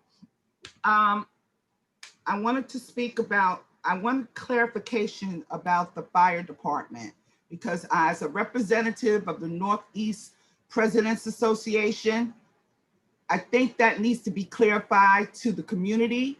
So I'm asking Dean, please, if you don't mind, I agree with Shelley and the others. I also would like to join forces and my voice behind the women that are talking about the Tryon Street. It is very busy. I am on Voorhees near Rensselaer, so we really need to do something about that. I also would like to make a comment to back Hillary. Yes, I think it's time that this particular council definitely needs to think about respecting the individuals when we call in. Today, a lot of us were cut off about talking about the cannabis. That was a problem to me. My voice wasn't heard. Mr. Kaplan is very rude to women. Yes, she is 100% right. A couple of times, I literally want to jump through this computer. But with that said, my main reason for calling is, I know it's a done deal. Everything y'all do is a done deal. You'll do it in secret. You don't really give a damn about us. I feel that this council is not representing me and my neighbors. And I don't know who you're representing. Y'all must be monitored, just dealing for one part of the town. I don't know. But with that said, the cannabis situation, I do understand it very well because I am a chronic pain patient. But I don't understand why y'all didn't just put it on hold and opt out like all the towns down in South Jersey. The Philadelphia paper, if y'all look at it, will say from Ocean City on down decided that they needed to watch this a little better and how it is. It's about 20 of the 6 towns down in South Jersey. They're trying to see how this is going to actually affect the community. The Shores are holding off. The other thing, they are finding that the movement, the sales are dropping for houses. That comes from Colorado studies. I have all the literature if you want, I will give it to you. The safety issue. They have also found that when these businesses are starting up, it is a little bit of volatile solvent used, and the extraction process should only take place in a regulated environment using proper equipment and safety precautions, because they found that there's usually have been some type of explosions that have gone on. That comes from the Florida Police Chiefs Association, which also says crime goes up. Now, I don't have a problem. Half my house voted for the the cannabis to go in, but it doesn't mean that I want it in my backyard. So Ms. Lightburn, I apologize. Your 3 minutes were up. I know you have my email also. Please feel free to email me with any comments that you weren't able to fit in, and I will happily include them in the minutes. Yes, sir. Doug, I need to make a motion to extend to 11:30. You got it. Do we have a second? Second. All right, Can you cool. hear We have a me? motion to 11:30. Mr. Alan Sohn, can you hear me? Yes, I can. 3 minutes, Um, sir. Ms. Organ highlighted the race and backgrounds of the business owners that met in secret with her and her cannabis committee. Apparently, demographics do matter, but only when it's convenient. When 12 men and 0 women are appointed to land use boards, it doesn't matter. More shameless hypocrisy by the Gang of 6 on council. Starting on Memorial Day, the One Town, One Vote Committee started collecting signatures for a common sense, good government change to move municipal elections from May to November, to make it easier for every resident to vote, increase turnout, and save the township $50,000 every election cycle. Through July 4th, the committee collected 1,350 signatures, which were submitted by the committee to the clerk. The township clerk rejected nearly 500 hand signatures, at least 350 of them from those he acknowledges were registered voters. The 40% kickout rate of hand signatures was nearly 100 times the rejection rate of signatures by the county of Bergen in the 2020 election where the cannabis referendum was passed. But far more concerning is council's efforts to deliberately mislead the public on the purpose of the referendum, which clearly states on every petition sheet that elections for township council will stay nonpartisan when shifted to November. Mr. Pagan, the clueless resident of River Road, has repeated the false claim that elections will become partisan, a falsehood also spread by Mr. Katz and Mr. Kaplan. Mr. Pagan, a political hack himself, claims that political party bosses will take over Teaneck and its council. They already do. Mr. Pagan, Mr. Schwartz, and Ms. Organ, and their Moving Teaneck Forward slate received $3,600 in contributions from party bosses in Emerson, Westwood, and across Morris and Sussex counties. Mr. Pagan said, quote, contracts will suddenly start to go to companies you've never heard of before who have sloppy track records, end quote. They already have. After Mr. Pagan, Mr. Schwartz, and Ms. Organ received a $900 contribution from the Nishwan Group, a politically connected firm we never heard of, they were given a $20,000 no-bid contract for which the firm didn't even bother to submit a quote. After the clerk rejected the signatures, and despite the repeated lies by Mr. Katz, Mr. Kaplan, and Pagan, the One Town, One Vote and Energy Choice teams went out to collect more signatures. In just 10 days, more than 2,000 signatures were received and submitted to the clerk. In total, more than 3,400 signatures were submitted to the township clerk in support of One Town, One Vote. I hope that Mr. Kaplan, Mr. Katz, and Mr. Pagan will apologize for their lies and let the voters have their opportunity to decide for themselves on moving elections to November, just like voters approved the cannabis referendum last November. It's time to end the hypocrisy and let the voters speak for themselves. Let the signatures of the voters be accepted for what they are. It's wrong to have a clerk arbitrarily reject signatures for reasons that are utterly unclear to members of the public whose signatures have been rejected. Thank you so much, Mr. Sohn. Always a pleasure. Debbie Eliyahu.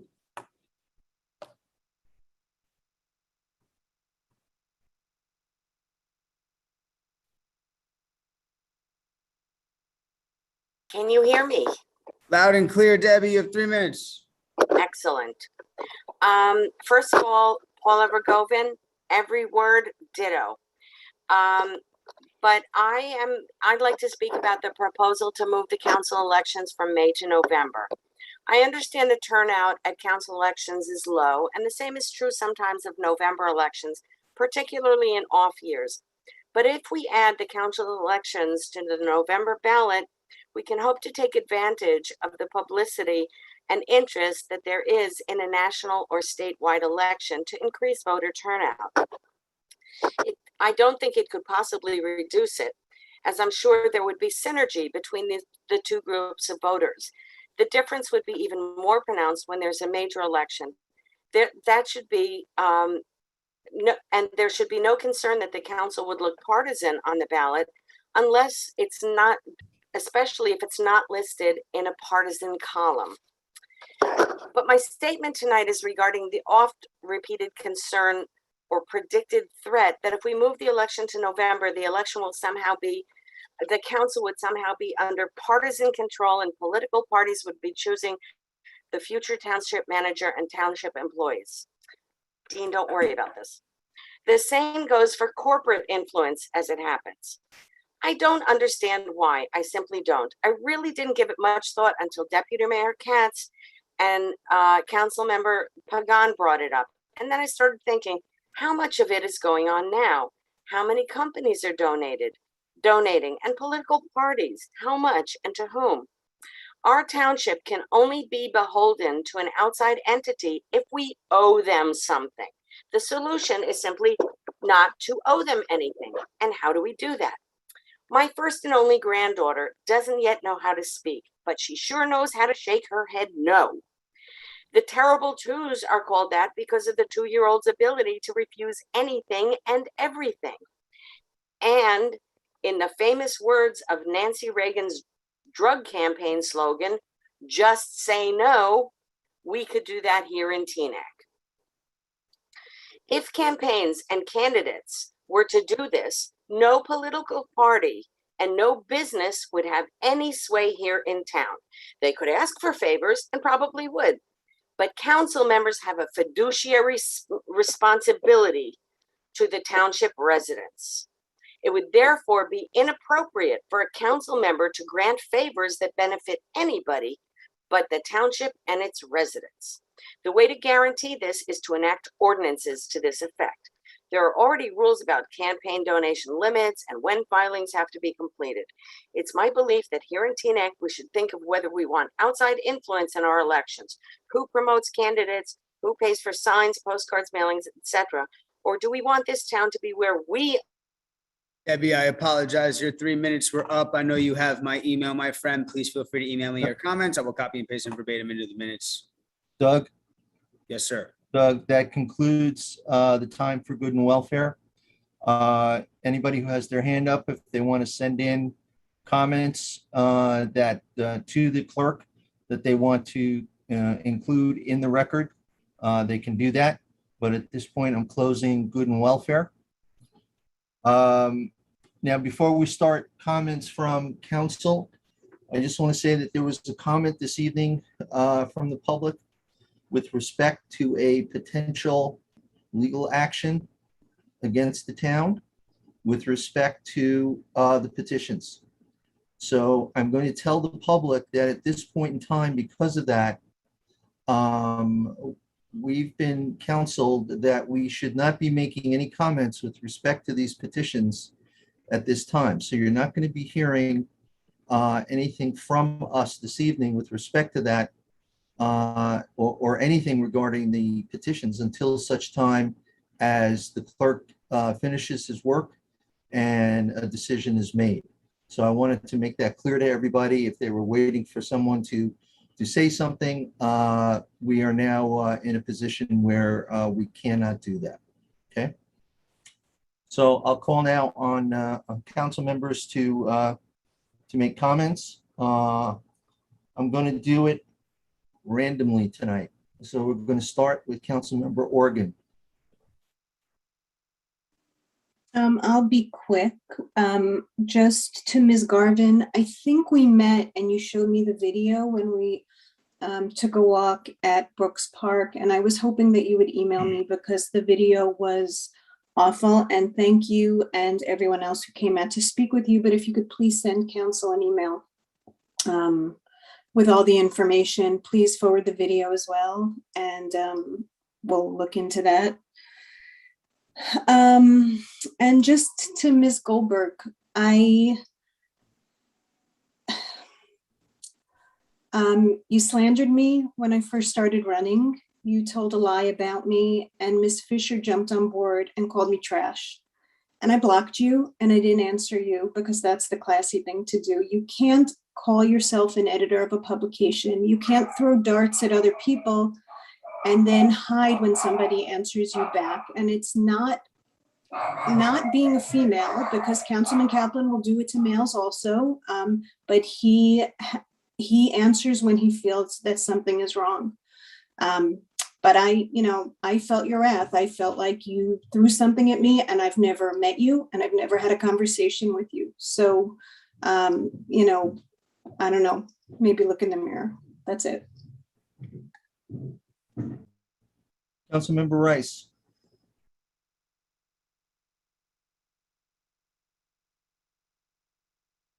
Okay, thank you, Mayor. Let's see. First, I always want to start with thanking all the residents who came out tonight on an August summer evening. At one point, I looked at, there were at least 20 folks that had their hands raised and over 50 some odd attendees. So I think it's a great opportunity for the community's voice to be heard. So I think that that was a great turnout. Also, I just wanted to mention that recently I was asked, do I enjoy being on the council? And I replied, that's not exactly the term I would use. Shirley Chisholm once said, service is the rent we pay for the privilege of living on this earth. So despite the challenges of service, that's what I sign up for as an elected official. So therefore, I know that sometimes I feel it's one-sided because I always feel like I sign up for this position, but I always feel it's an obligation to be respectful to my fellow residents. So despite these challenges and mansplaining that people feel it's necessary, I feel an obligation to my grandparents who moved here in the 50s, my father who served as a fireman here in Teaneck, to serve this community because I feel it's very important to promote that all of us as taxpayers and residents have a right to a voice and a vote in what happens in our community. So again, I appreciate everyone that has come out, and whether I agree with you or not, I appreciate your perspective. And that was mentioned earlier, that the flower that you bring to this beautiful bouquet of Teaneck. I want to say thank you to Hillary, because after being gaslighted for so long on this council, I see that I am not alone. And I'm glad to know that I am in good company of all the women that were mentioned. Denise Belcher and Howard Rose, thank you so much for your service on your statutory boards and your willingness to be a different perspective and always having great questions and representing the residents of Teaneck and not always being of one mindset. Denise mentioned Haluba, and there are other lawsuits that were incurred as a result of members on our boards. Has there ever been consideration to their tenure as a result of the lawsuits the township has incurred? Beverly Garvin, Tanya Spray, Fatima Ali, my Tryon neighbors, I really feel great concern about your traffic issues, especially Beverly, for your accident. So sorry to hear that. I'm hoping that that is something that we can address. James Beach mentioned the PSE&G diversion. Hopefully we may have some update on that information for the public soon. Ms. Tanya, Letitia Isley Robinson, you asked the question about Alfred Avenue. Yes, that is the only area, the light industry area, where the cannabis is being currently entertained. But I have a question about, was there a traffic study, as typically has to be done by developers? Is there any traffic studies to address a concern about an increase in traffic? Dean did give in his report earlier great clarity and address some of the issues of the fire department earlier, but I'm hoping that perhaps he could reiterate them and answer some of the concerns about the headquarters. That concludes my statements, and I yield the balance of my time. Thank you. Councilmember Pagan. Thank you, Mayor.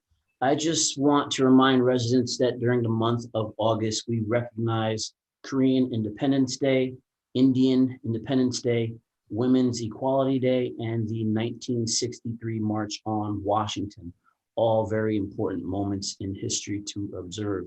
I'd also like to remind residents that we will be painting a Si Se Puede mural on Sunday, September 19th at 2:30 p.m. at the Rhoda Center parking lot in red, white, and blue letters to mark the observance of Hispanic Heritage Month, so that we can acknowledge the many contributions and accomplishments of our Latino community right here in Teaneck, because in Teaneck, Si Se Puede, anything is possible if you are willing to work hard for it.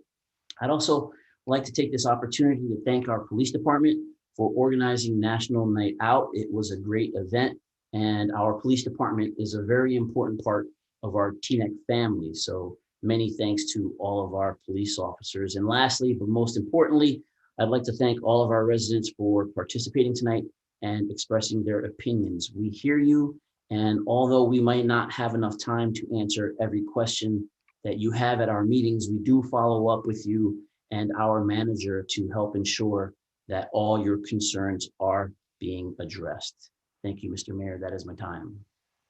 Thank you, Councilmember Pagan. Councilmember Kaplan. Thank you, Mr. Mayor. As litigation has been threatened, I'm not going to speak to the issues within the 4 squares of the petitions, but I have written a lot on things like the community choice aggregation. I've also written on the one town, one vote issues. So I would encourage residents that want to see those to take a look at my previous writings. I'm happy to share them with you. That being said, when someone like former Councilman Sohn comes here and tarnishes the reputation of our clerk, I think that deserves a response. And I want to address Editor-in-Chief Goldberg at the same time, since there was a very similar issue there. Regarding Ms. Goldberg, I mentioned your outlet for 2 reasons. One, it was sent to my inbox. I don't recall why, but it was sent to me personally. Second, I'll admit that it looked more credible at first glance than the others that I had seen on the issue. And anyone that was seeing it should welcome being held to higher standards. As someone who declares themselves an editor-in-chief of an organization, I hope you would. It's important to note, I didn't call you out as an individual. I called you out in your capacity as editor-in-chief because you implied illegal conduct on the part of an employee where none existed and where no evidence of that had been found. And yes, there were others that I subsequently found out had talked about it, and I mentioned those as well. But let's be clear. This email came out and it created an in this issue section where you wrote Teaneck clerk tries to thwart popular grassroots initiative. And that was a choice. And you certainly didn't have to put that there, but you chose to. Other people, when they put it, had commentary. They included the full press release, but didn't necessarily, take that extra step to go and make it seem as if this is something they were referring to. When one of the Board of Ed trustees mentioned it, she said the township clerk acted correctly and we need to get out and get the required number of signatures. That was an update to the post that previously had shared this issue. So there are several layers to this, and I want the public to understand exactly what it was that was being called out. Sexism is an exceptional charge. I hang around a lot of very powerful and forthright women who have absolutely no problem telling me exactly why I'm wrong when they think I'm wrong. And there was a time when asserting merely a charge of sexism would come with facts and details. Here, what I see is that I'm being called out for actions and you happen to be a woman. And perhaps others are so intimidated by that charge that they would cower. I am quite confident in who I am, and I'm quite confident in how I treat people. And as I tell my daughters, when you live the way you do, and everyone that comes across you sees who you are, you don't need to worry about responding to charges because the people in your life that know you know when something is accurate and know when it's not. It's going to be exceptionally difficult to smear an employee and say that they are trying to thwart the will of the people when he is just doing his job and doing so in a way to try to deflect legitimate critique. That's why I called this out. And BOE trustee Burns said she corrected the error. That's what I was asking for you to do, and I hope that you will. I also want to thank Mr. Rose and Ms. Belcher for their time on the board. Look, we disagreed Mr. Rose and I on a lot every now and then. We also agreed on things, but I found that he was generally always within the realm of acceptability. And regarding philosophy, I want to clarify my remarks. So Councilwoman Rice made an important point back during the beginning. That when you have opinions, especially as I do, it's important to clarify what they are. And when I said that applicants should support and share a philosophy, it's important to realize that there's a bunch of circles here. There's a circle that I'm in where, you know, everything I completely agree with. There's a larger circle where I don't necessarily agree with it, but it's a widely held opinion, and it's certainly reasonable. And all of that is encompassed when I look at applicants for advisory boards. It's not just what I would say, but it's what I think is an acceptable opinion. But there's another circle outside there. There's a philosophical rubric where I find something unacceptable, and ignoring the master plan or ordinances fits in that circle. And you know, I was serious when I mentioned to you, Councilwoman Rice, if you'd like to chat publicly and help the public understand what that means in real life, you are fully accomplished. You are elected just like everybody else. Let's go out there and show them what it means to have a real conversation. I'm happy to meet you there. Let's do it. Let's show them what it's about, because it's not an issue of getting mini-me's. It's an issue of recognizing that some views are okay and others are not. And considering you voted against many of the applicants I would consider qualified, even if they don't share my views per se, I'm happy to chat about how you made those choices. Let's talk to the people and let's have that conversation. I know this meeting has gone on very late. My email is on the town website. It's kkaplan@tnecnj.gov. I am more than happy to get in touch with anybody that had an issue I didn't address. Please email me. I will be sure to reply to you. And Ms. Lightburn, I agree. We have had some issues in the past, but I believe if you'll check your inbox, there are at least 2 unanswered emails from me. I've been trying to get in touch with you to discuss those issues. So with that, I will give it back to you, Mr. Mayor. And I'd like to make a motion to extend the meeting to 11:45. Second is Schwartz. Okay.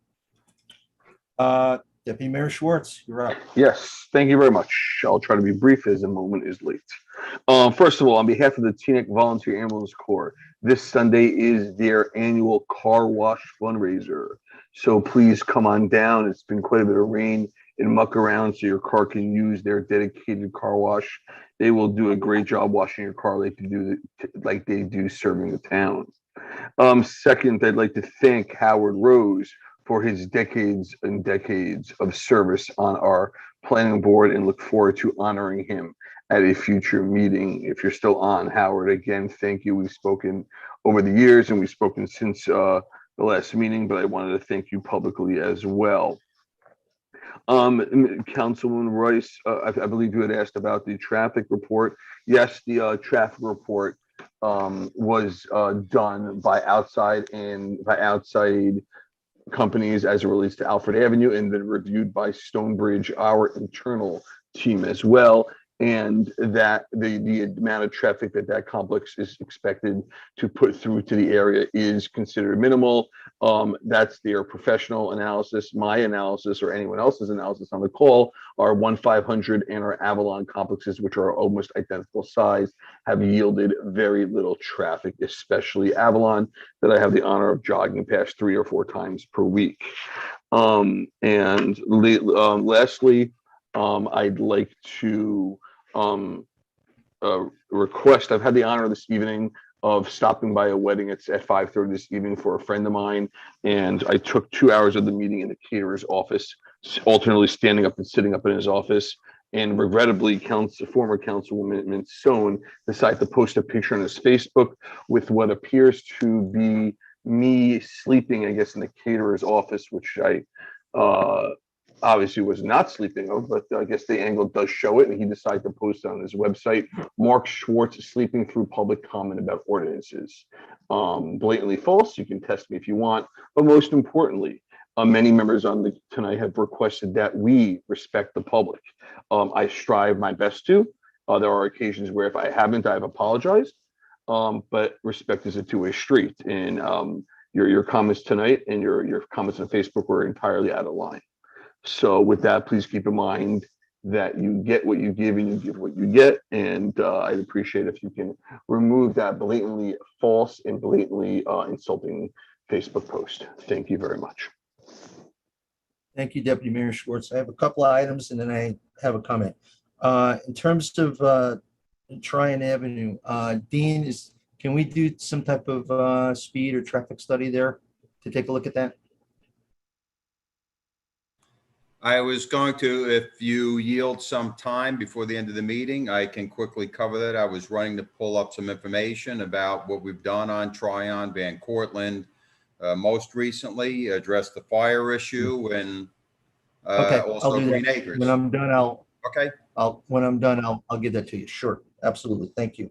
Okay, you did the fire department. I too want to thank the residents, even though I know you're home. I'm glad to see that a lot of people came out to have these discussions tonight. I think it's important. And so I thank you for attending the meeting on what is actually becoming a much warmer night in my basement. I think we're again falling into the labeling and packaging way of doing things here in Teaneck. This meeting was filled with labeling and packaging. What are we doing? Why are we having these conversations still? I'm meeting with the Advisory Board on Community Relations, I think on the 23rd, to review what they've done to date about the charge that was given to them over a year ago by this council, to come up with ways in which to get rid of this labeling and packaging that we've been discussing ourselves about. It's terrible. We're better than this.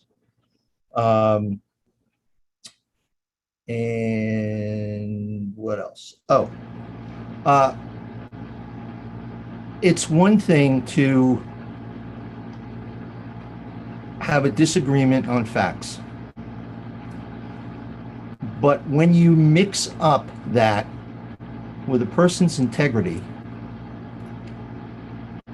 who is worked very hard for this town and who has done yeoman work for probably most of the people, some of whom made those statements on social media about that person. I'm not talking about the petitions. I'm talking about what you said about this person.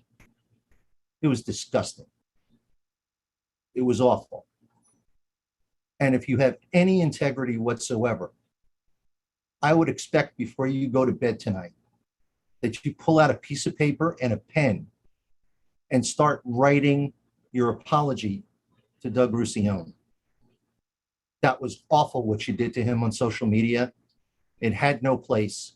It has no place in Teaneck. Stop it. Just stop it.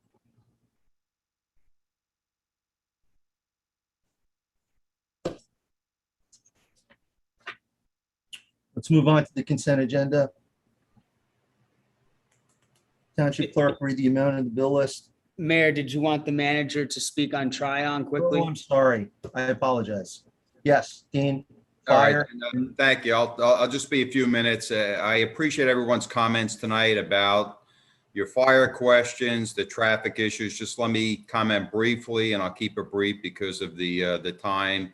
As everyone knows, both myself, my deputy manager, we pride ourselves on making the manager's office accessible to everyone. If you have a question about something, pick up the phone, stop by, come to my office.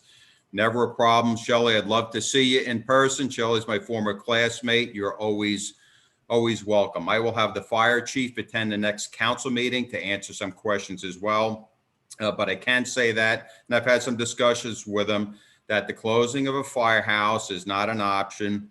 When we do work at Station 4, which is on Windsor Road, there may be a need to vacate that building. However, my goal is to put a trailer in the parking lot and the fire apparatus on the apron so that the firefighters can respond from Windsor Road and West Anglewood Avenue. So rest assured, a firehouse is not being closed on Windsor Road or the main firehouse on Teaneck Road. I don't know where that's coming from. I certainly would like to know who's saying that.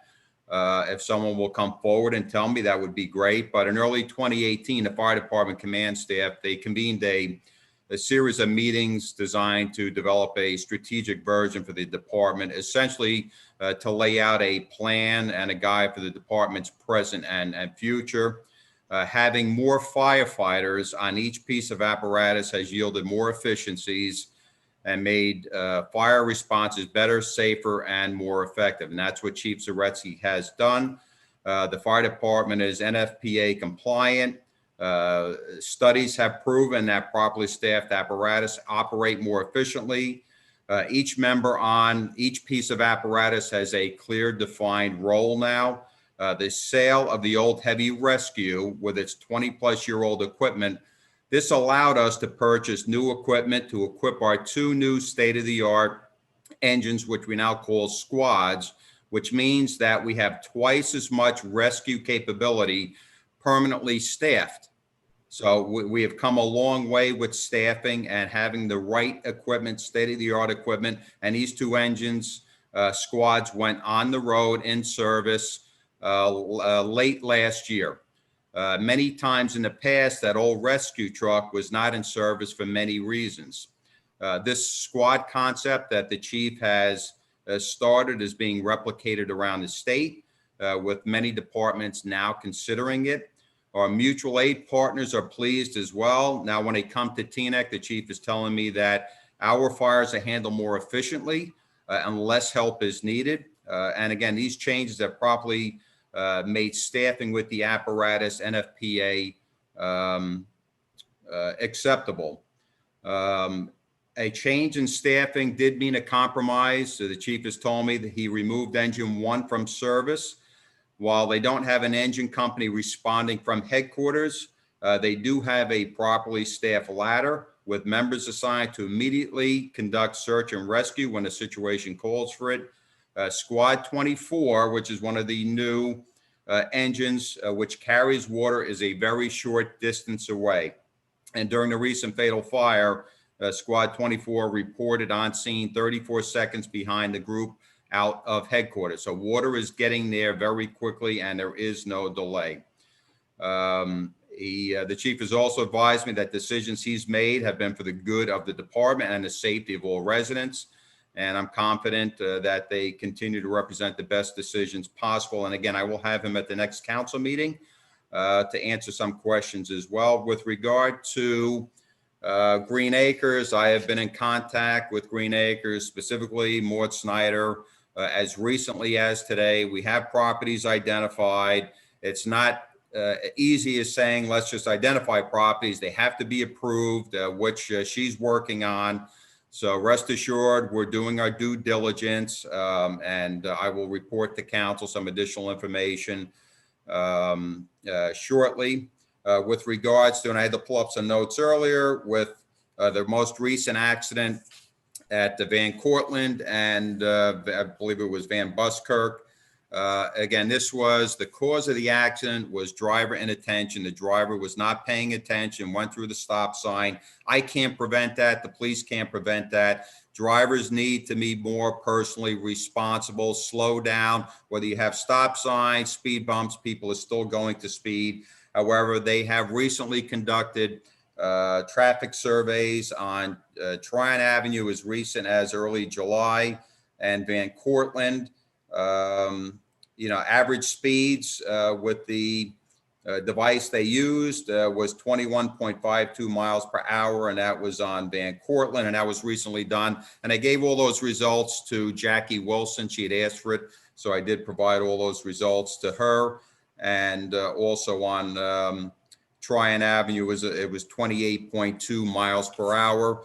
So that everybody knows, our traffic accidents have decreased significantly over the last 3 years. I'm just looking for and pull up the numbers here, but they have significantly decreased from 2018, which is good. We're doing an excellent job with enforcement, but I will certainly have the police department look at other ways to possibly improve with stop signs, as long as it's MUTCD compliant. I found these stats for 2018. In 2018, we had 1,598 motor vehicle crashes. 2019, we had 1,534. 2020, we had 965, probably a lot due to COVID. In 2021, from January to the end of June, there have been a total of 621. So there is a trend for decreases in accidents in Teaneck, which is a good sign, but I certainly I'll take those comments that I received tonight and bring them back to the police department, and we'll come up with some ways to put some additional signage. We did put up some additional speed limit signs, I believe 4 of them recently in that general area, but we'll continue to work hard to make it safe for everyone. Mayor?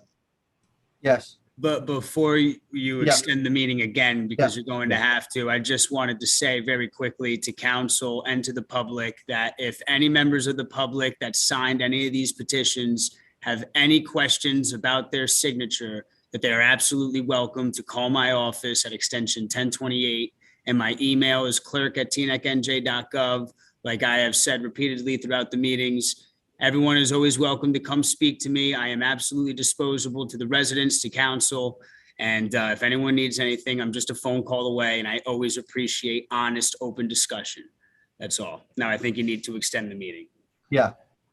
Make a motion to extend to 12 midnight. Second, Schwartz, this will be my last vote for this. No more extensions. All right, and I'm going to ask one very brief point of personal privilege if he's still here. Doug, can you please let in Dr. Ken Hoffman? He expressed the desire to say a few words about Bill Burke. Bringing him in, the good doctor.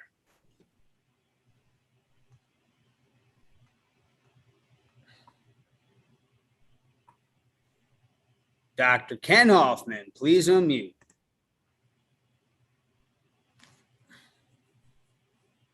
Hello. I had just, can you hear me? Oh, wait a minute. Yeah, we can hear you. Wait a minute, I'm starting the video. I just ripped up my piece of papers and I gotta undo it. Okay.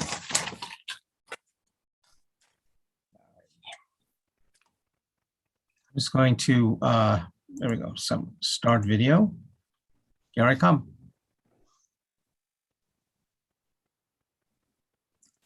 I guess I'm And not, I don't know why. Please, okay? Okay, we won't worry about the, there we go. I apologize. As we know from last night, from Mayor Dunleavy earlier at the meeting, start of the meeting, our previous president, Bill Burke, unexpectedly died last night. Shocking to all.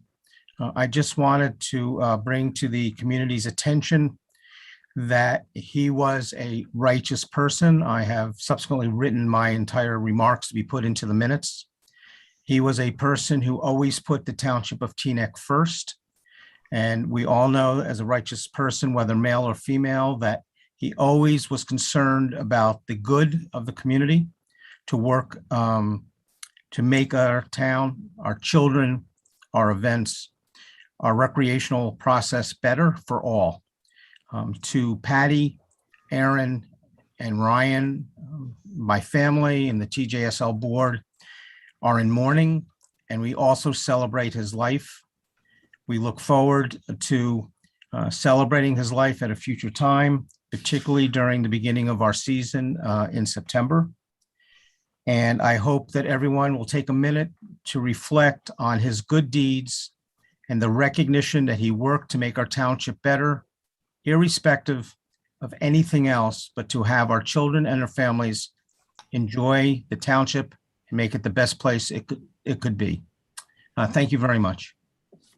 Thank you, Dr. Hoffman. I appreciate it. Mr. Mayor, I'd like to make a motion to approve the bill list and the consent agenda in the amount of.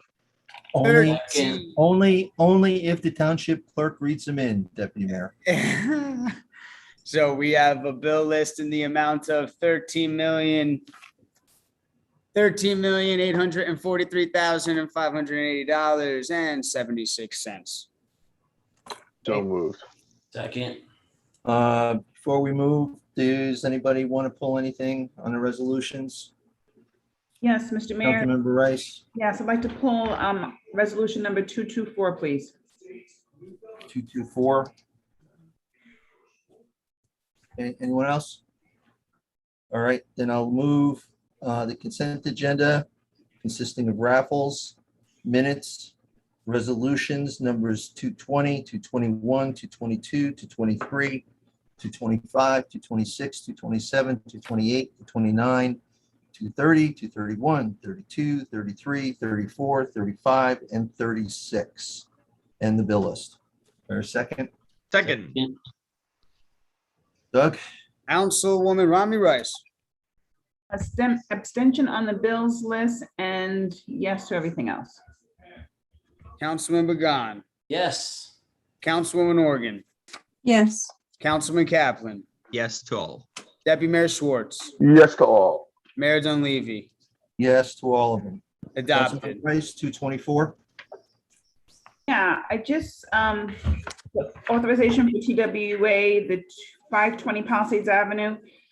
Just had a question with regard to, it mentions an application for a permit, the existing sanitary sewer mains, that they have adequate capacity.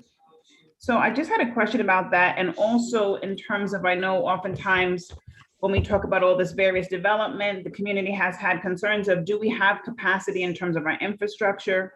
And just wanted to know in terms of, do we continuously look at the bigger picture with the master plan, how these all impact, and what the details of this sanitary sewer maintaining that it has adequate capacity? Do we know that it does indeed?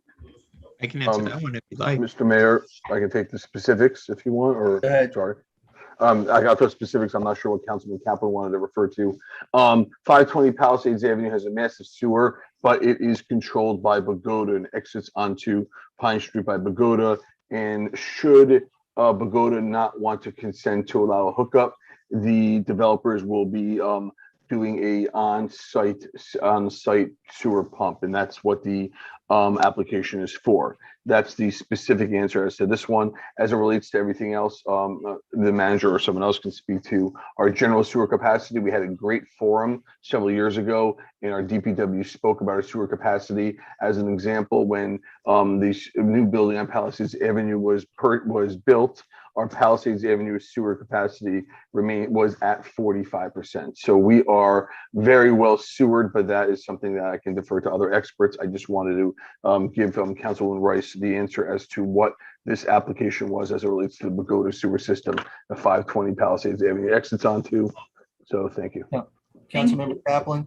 And for the benefit of the public, I had a similar question when I opened my packet. So I emailed the manager. He was able to tell me that 224-2021 pertains to the Haluba property, and it's the manager's authority to execute NJDEP treatment works approval, which is what TWA is for the KRE Corp. And they're developing 520 Palisade Avenue in accordance with the planning board's resolution from June 24th.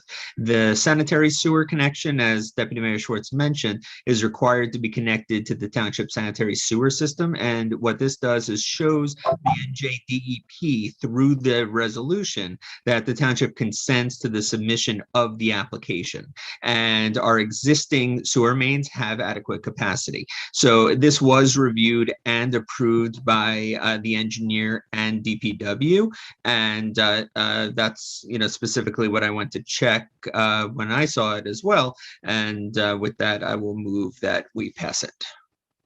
Yes, and I just again reiterate, as Councilman Schwartz mentioned, I know our previous presentations did maintain that we did have adequate capacity, but I just wanted to make sure that that was noted because that was pursued. So thank you for that. Okay. Seeing no further questions, here a motion to move to 2021. I moved it. Second. Okay, second. Okay, Doug? Councilwoman Rami Rice. Yes. Councilman Began. Yes. Councilwoman Organ. Yes. Councilman Kaplan. Yes. Deputy Mayor Schwartz. Yes. And Mayor Dunleavy. Yes. 224-2021 adopted. Introduction of ordinances. Doug, please read them in, please. With pleasure, sir. Tonight, we are hearing for the first time ordinance number 31-2021, amending section 36-9.3 of Division 2 of Article 2 of Chapter 36 entitled Traffic of the Code of the Township of Teaneck, respecting prohibited parking of trucks, trailers, etc. at all times along a portion of Alfred Avenue and Palisades Avenue. Ordinance number 32-2021, establishing salary ranges and classification of positions for municipal employees in the Township of Teaneck included within the Teaneck Public Workers Association Incorporated and United Public Service Employees Union, Department of Public Works, non-supervisory contract for the years 2022 through 2026. We also have ordinance number 33-2021, amending section 2-123, appointment of members in Article XXI Environmental Commission of Chapter 2 of the Township Code entitled Charter Administrative Code. Next, we have ordinance number 34-2021, amending section 36-11.2 of Division 1 of Article 2 of Chapter 36 entitled Traffic of the Township Code, deleting restricted on-street parking spaces for the handicapped at 273 Beach Street along Fort Lee Road. And last but not least, we have ordinance number 35-2021, amending section 36-14 of Division 2 of Article 2 of Chapter 36 entitled Traffic of the Code of the Township of Teaneck, respecting prohibited parking between the hours of 10 a.m. and 12 p.m. except Saturdays, Sundays, and holidays along a portion of Van Buskirk Road. Doug, I have 36 and 37. Yeah, there's two more. I also have 36 and 37. I was testing you all and you passed, Mayor. Ordinance number 36-2021, amending section 36-12 of Division 2 of Article 2 of Chapter 36 entitled Traffic of the Code of the Township of Teaneck, respecting prohibited parking at all times along a portion of Jefferson Street. And last but not least, ordinance number 37-2021, amending section 36-12 of Division 2 of Article 2 of Chapter 36 entitled Traffic of the Township Code, respecting prohibited parking at all times along a portion of Jefferson Street between Maitland Avenue and Rutland Avenue. Any comments from council? Councilman Rice?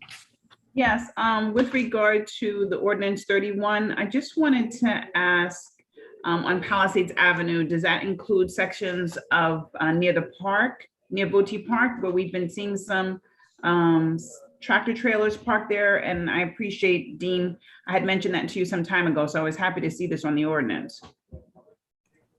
Yes, that covers Palisade Avenue between Colonial Court and Court Street, no truck parking. Very good, thank you. That's been quite a problem right near the basketball courts. It's a very congested area, so happy to see that on the agenda. Anyone else?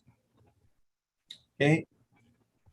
Your motion to move ordinance number 31, 32, 33, 34, 35, 36, and 37. So moved. Second, Schwartz. Roll. Councilman Rami Rice. Yes. Councilman McGahn. Yes. Councilwoman Organ. Yes. Councilman Kaplan. Yes. Deputy Mayor Schwartz. Yes. Mayor Dunleavy. Yes. Ordinance is Seeing no introduced. further We'll see 'em in business, do I September. have a motion to adjourn? Motion. Second, Schwartz. All in favor? Aye. Aye. Thank you. Good night, everyone. Good night, everybody. Have a great night, everyone.